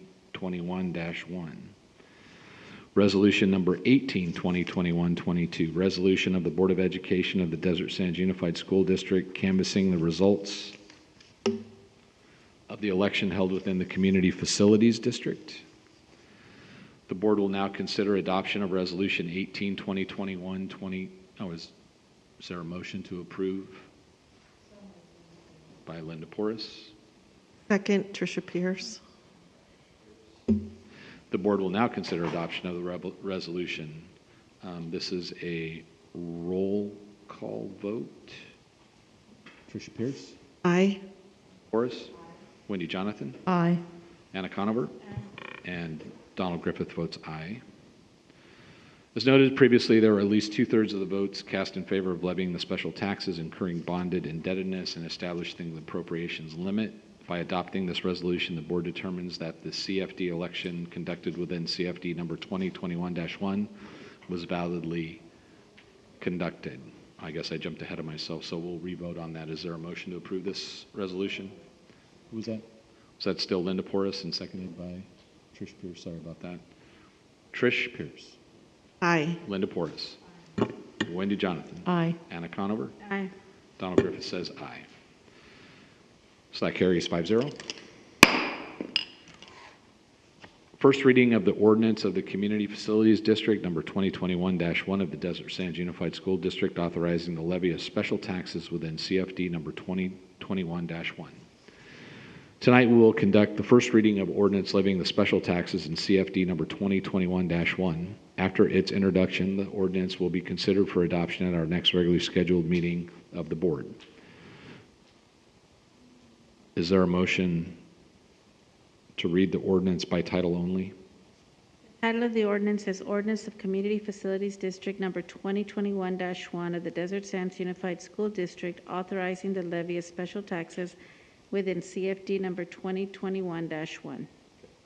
Copies of the ordinance are available at the district's business office for inspection by any interested member of the public. We will schedule the second reading and adoption of the ordinance at the regular board meeting to be held on December 14th, 2021. Matters related to the formation of the CFD number 2021 scheduled for tonight are now complete. Yay.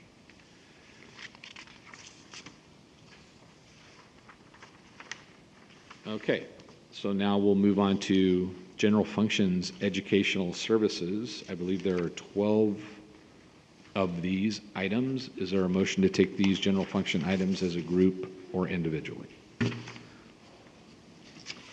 Make a motion to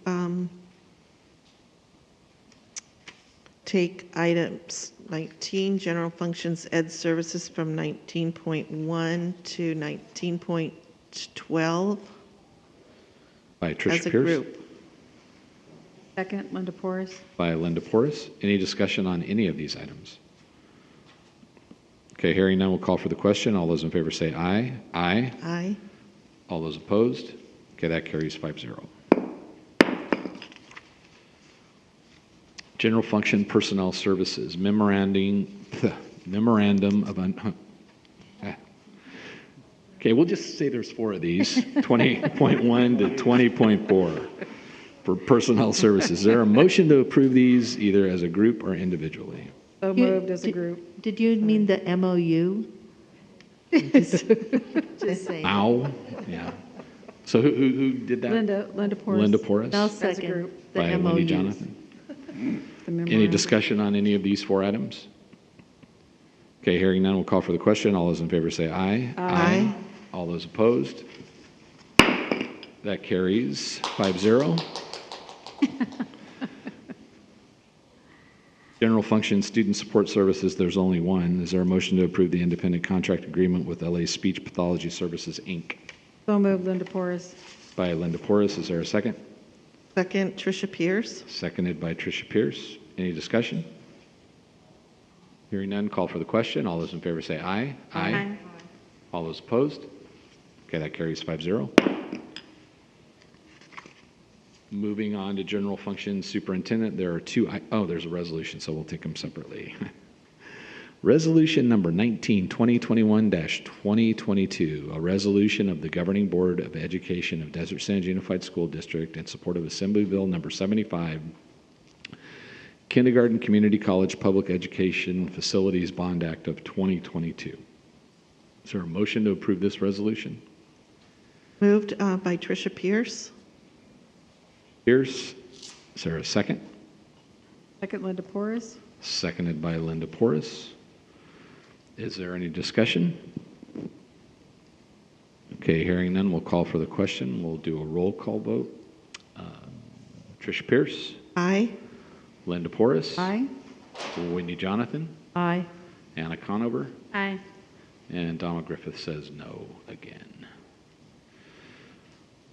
Is there a motion to approve the annual organization meeting of the Board of Education? And should we say that's going to be on December 14th, 2021? So moved, Linda Porras. By Linda Porras. Can I second? No, I Second, Tricia Pierce. can't. Seconded by Tricia Pierce. Any discussion? It's about call for the question. All those in favor say aye. Aye. All those opposed? That carries 5-0. Consent items, student matters. Mr. Bailey. One item related to closed session, item 3.4. Tonight, in closed session, the board took action to approve the following student matters. Item 23.1, expulsion case number 21/22-12. On a motion by Mrs. Jonathan, seconded by Mrs. Pierce, the motion carried 5-0. Now we'll go to consent items, business services. There's 24.1 to 24.12. Is there a motion to take these together or individually? Make a motion to take consent items, business services 24.1 to 24.12 as a group. By Tricia Pierce. Is there a second? Seconded by Linda Porras. Is there any discussion on any of these items? Okay, hearing none, we'll call for the question. All those in favor say aye. Aye. All those opposed? Okay, that carries 5-0. Consent items, educational services. There's 6 items, 25.1 to 25.6. Is there a motion to take these either as a group or individually? By Linda Porras. Is there a second? Seconded by Anna Conover. Is there any discussion? Just have a question really quickly, and this is more to, well, Kelly's not here, so I guess, Scott, you'll have to answer. This extra math at Benjamin Franklin Elementary School, are there any other schools that are maybe thinking of adopting that program as well?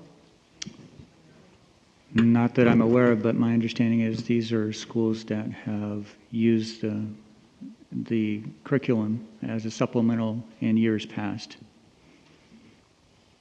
Not something that's being done across the elementary schools. Dr. Wood, you have your hand up in the air. Did you want to comment? Is there a way that we can get some kind of data from those schools to see how they do versus the other schools, to see if there's really something, maybe we want to implement that program across the district if we're seeing success at those 5 schools? Terrific. Thank you so much. Any other discussion or questions? Okay, we're hearing none. We'll call for the question. All those in favor say aye. Aye. Aye. All those opposed? That carries 5-0. Consent items, personnel services, there are none. Consent items, student support services, there are 8. Is there a motion to take these either individually or as a group? Take them as a group, Linda Porras. By Linda Porras. Is there a second? Second, Tricia Pierce. Seconded by Tricia Pierce. Is there any discussion on any of these 8 items? Okay, hearing none, we'll call for the question. All those in favor say aye. Aye. All those opposed? That carries 5-0.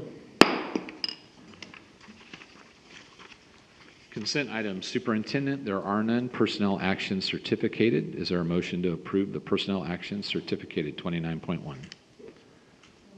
Porras. Moved by Linda Porras. Seconded by Tricia Pierce. Seconded by Tricia Pierce. Is there any discussion? I did not write down all the retirements, guys.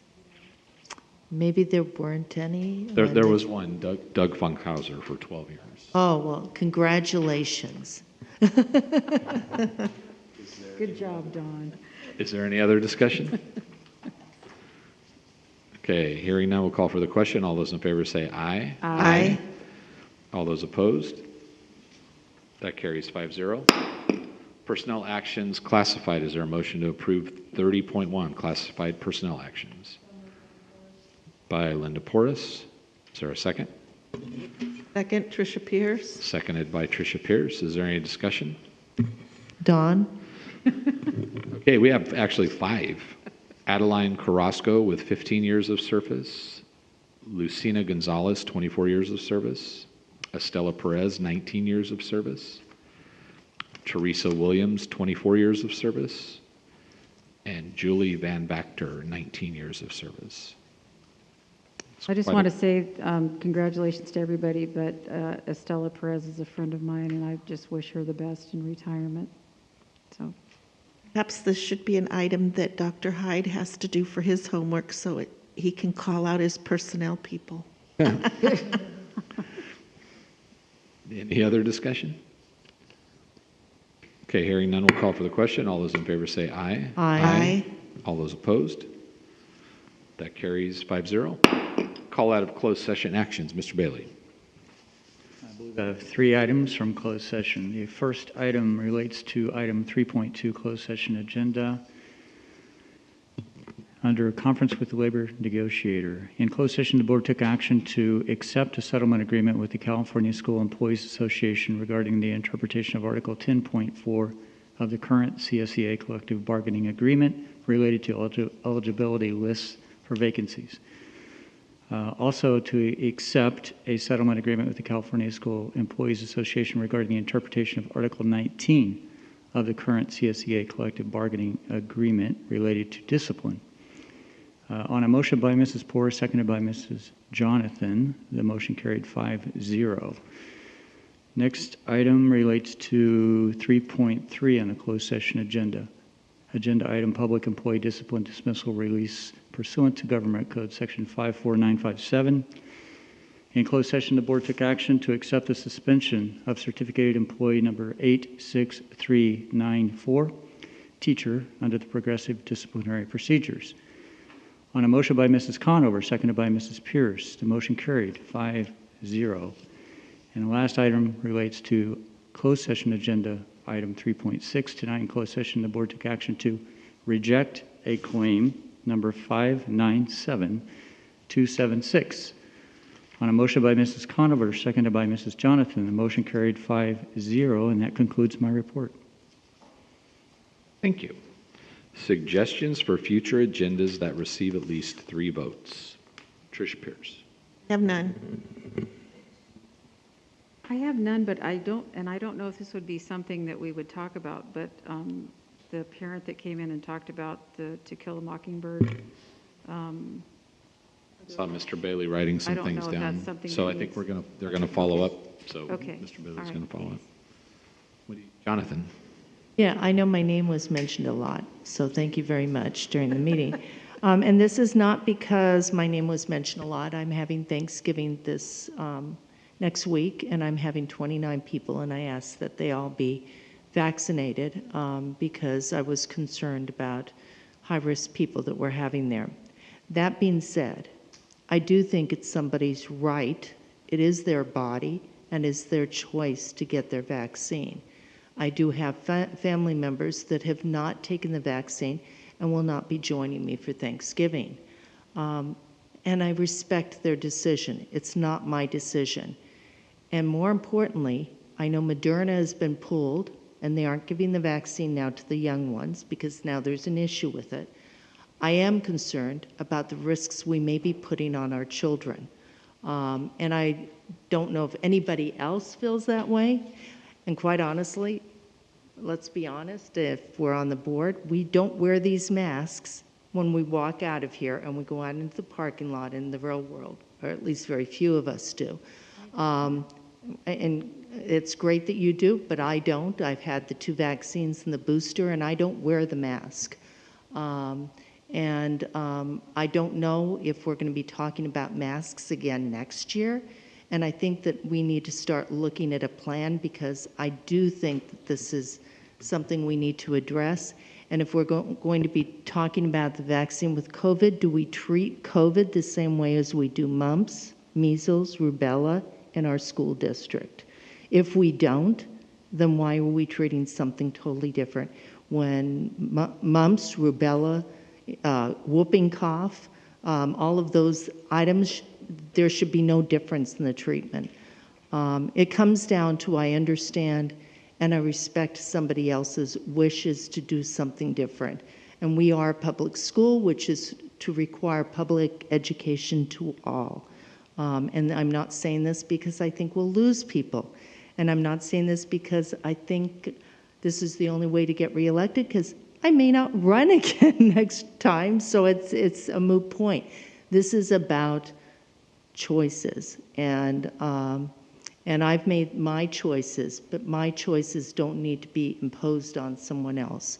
And I don't know if any of my colleagues feel the same way. If they say, no, we don't want to address this or go forward, I'll respectfully disagree with you, but I will stand by the decision not to move forward. I don't see anything. I don't know if any nods, yes or no. What are you actually I'm just saying that we need to Yeah. come back. I'd like us to come back and address the whole idea about vaccines and mask mandates, specifically requiring them and telling them if they don't have them, they're not allowed to attend school. And I think it's starting January. Scott, date. isn't there some kind of, There's I thought no there was a date yet. date. They don't have a date, okay. He actually gives the Yeah. guidelines. There's no start Yeah, date. and the same thing with, I know that our staff are feeling the pressure as well. And I know that police officers have lost a third of their staff in some states because they've chosen not to, and hospitals. I know nurses that have not taken the vaccine because they've been worried about it. So I just want us to come back and address this as a district and maybe put our money where our mouth is and say, yes, we want to stick by this, or do we want to adjust and look at it and see what options we have. But I'm not comfortable saying to all of our students, even our 5-year-olds, you have to have the vaccine. I'm not comfortable with that.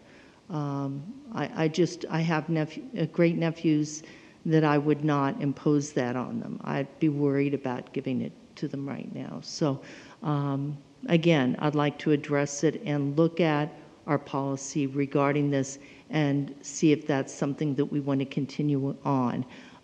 Again, that's just my personal belief. If I have 4 other members that say, nope, I want to stick the way it is, and then that's the direction that we'll go.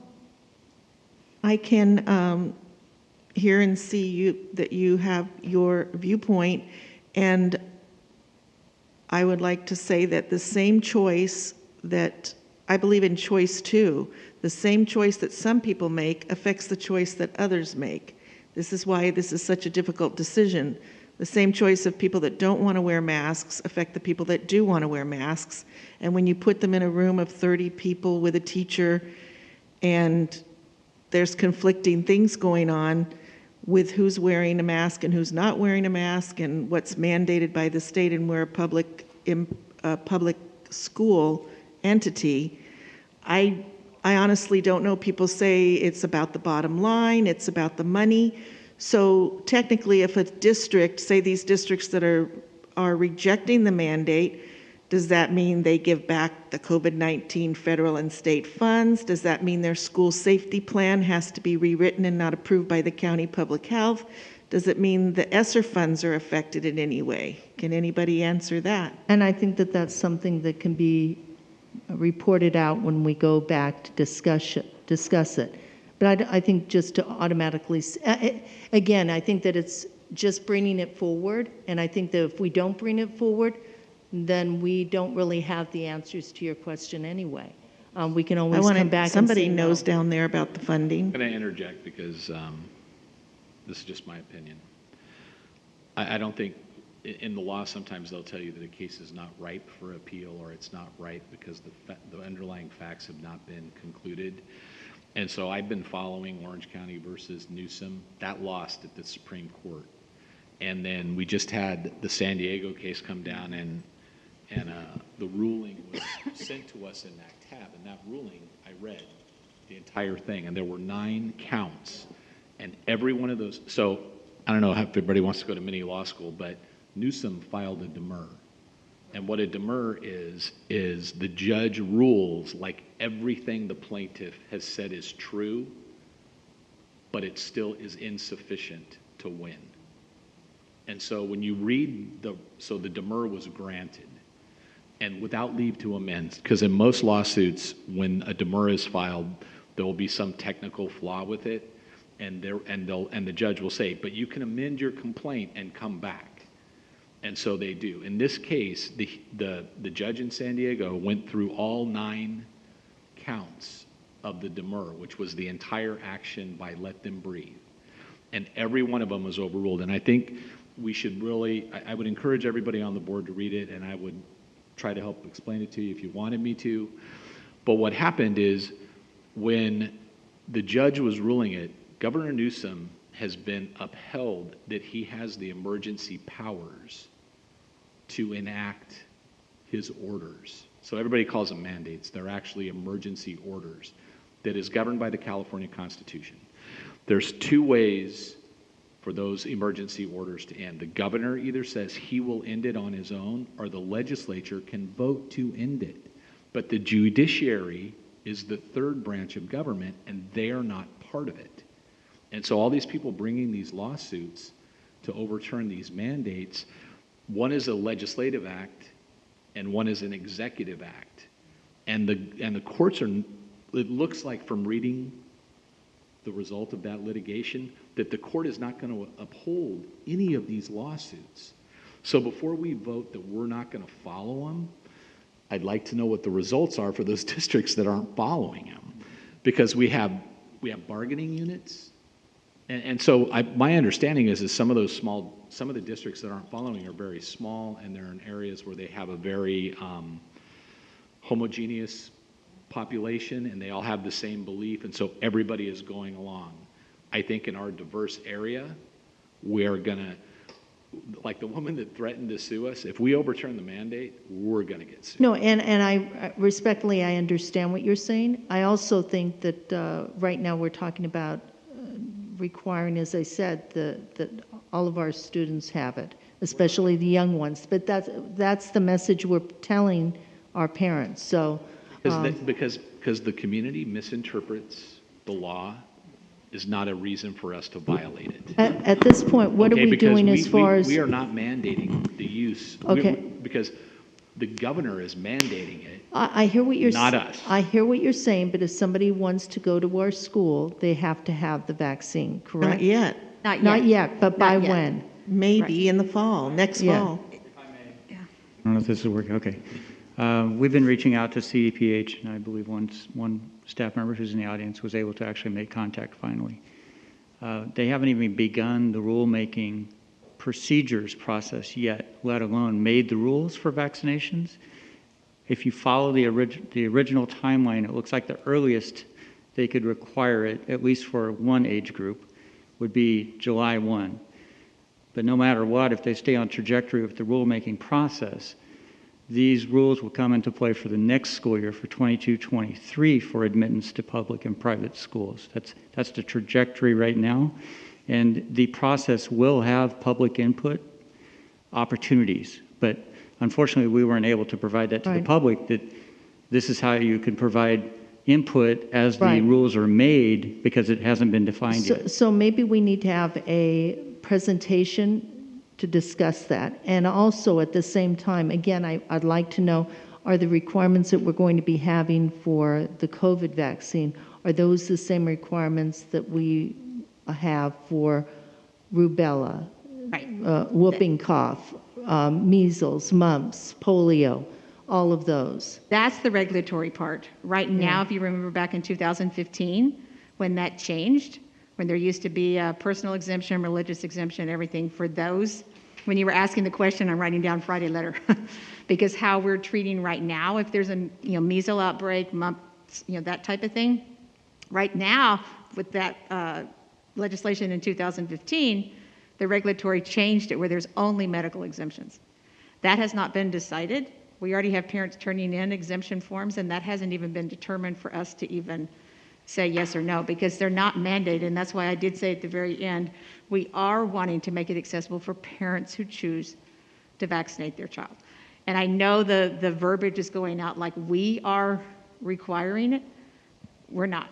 We're providing it for parents who wish to vaccinate, Right. and then waiting for that timeline. As Mr. Bailey said, the earliest it would be July 1, 2022, and most likely would be the 12 to 17. And then with that would include staff. But again, there's many pieces that have to be put in place, and there will be opportunities. We just don't know them yet and can't share them until CDPH. And maybe it means forming a task force like we've done in the past in our district, where we bring in people within the community as well as our staff to discuss this issue. So we do have community input. Yeah, and depending on what CDPH or Right. whoever is making that decision, that would be the Well, parent the only input. reason I Yeah. said that is because Scott said that they'll be asking for. Right, they'll be asking for community. we just don't know what Right. format that will be at this Yes. point. Yeah. Yeah. The rulemaking process will afford public input. And Right. that's what we would encourage, is the public to provide that input as the rules They are see. made before they come to us, and we have to follow those rules. Right. Yeah. That's why I think all of the anti-vaccination speaking is premature, because it's all choice right now. It Right. is choice. And if the people could understand that it is not even a requirement yet, it could be in the future, and the rules, and nobody knows any of that. And I liked the one person who spoke and said, there's so many other issues going on in our district that we can speak to that are positive and maybe negative for improvement, that it's frustrating that this one topic that is not even in effect yet has to not ruin but overshadow this entire school year, when there's so much going on that I really wish it was not so, or anyway, my frustration shows. I don't even know what to say. Okay. Well, I do have to share on Thursday during the vaccine clinic, and I know I put it in the Friday letter. It was very different because it was a different crowd of parents, obviously. And literally, as we partnered with Desert Healthcare District and Riverside County Public Health, and I was determined, and I got there really early and stayed till 7 or 8 o'clock at night, because we were not going to let a single child leave without that vaccine. And Public Health, had to go around to many other places that didn't have the same attendance to get vaccines. And that's because we did not have, at the beginning, enough. But they worked with us, and that 332, they were the happiest, most grateful parents. So there is that other piece. But that was their choice, and they knew that. And they brought their children in and again, got boosters for themselves, as they chose to do. And that's the key right now that I'm trying to stress. I know they don't hear that, but making that accessible. That's why we're doing it at different school sites, and we'll continue to do that for parents that choose. And then when when the rest of it takes place, and we know now, there will be a process for parent input, and when it all comes down and the regulations are put in place, then we will go from there. And I think that it all comes down to transparency. Exactly. And if we're not being transparent, and we're not having a discussion and a presentation that says there are no vaccine requirements right now, this is what we're seeing is going to be in the future.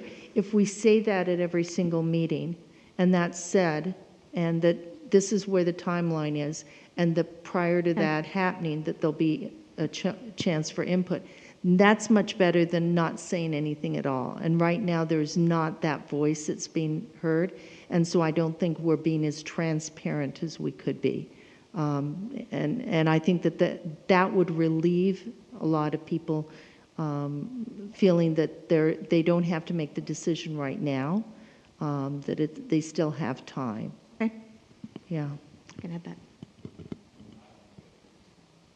Yeah, the only thing I'd want then is, at this point, is some kind of presentation next week and maybe in the future, basically being very transparent about the requirement for the vaccine for both employees and the students.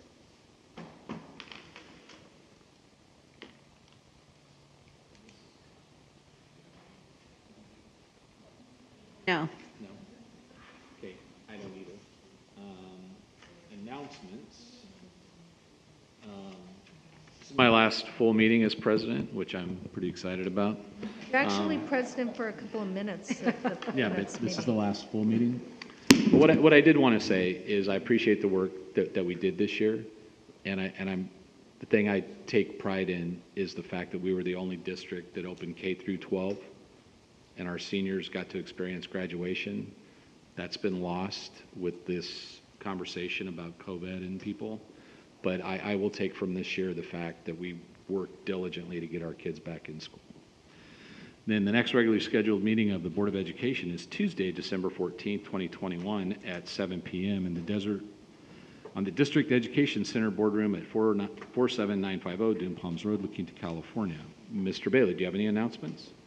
I just want to say thank you for your leadership as board president during some tumultuous times. I know you'll be passing the gavel at the next meeting, December 14th. I do, not prematurely. I do have an announcement I've never made before, once in a lifetime announcement. As I look forward to my 6th graduation class that I'll get to usher across the stage in June, celebrating my 32nd year in public education, which is hard to believe, and on the cuffs of a wonderful announcement over the weekend that I get to be a first-time grandfather to a granddaughter. I will be announcing that I am retiring effective June 30th of 2022, which I am fully committed to finishing out the road that's before us as we approach that date. And I share President Griffith's emotions around the fact that this is an awesome school district, and unfortunately we aren't loud enough in celebrating how great it is, and we need to do more of it. It's a wonderful family. I've been blessed to have the confidence of the board and all the employees and students, the families. Since I came into the district, I was hired, I believe, 2016 technically, reported 2017 April. Tremendously blessed, and Desert Sands will always be part of my family. I will now be able to do an about face and support my family that's sacrificed a lot of time over the years to support me, and looking forward to that opportunity. I'll continue to support my wife as she services as an educator in the Coachella Valley. So just want to make that announcement. There's a formal announcement going out probably as we speak right now in written form, so thank you. Okay, now we are going to reconvene the closed session, but there will be no items that we act upon. Is that correct? So then we will adjourn officially at 9:43.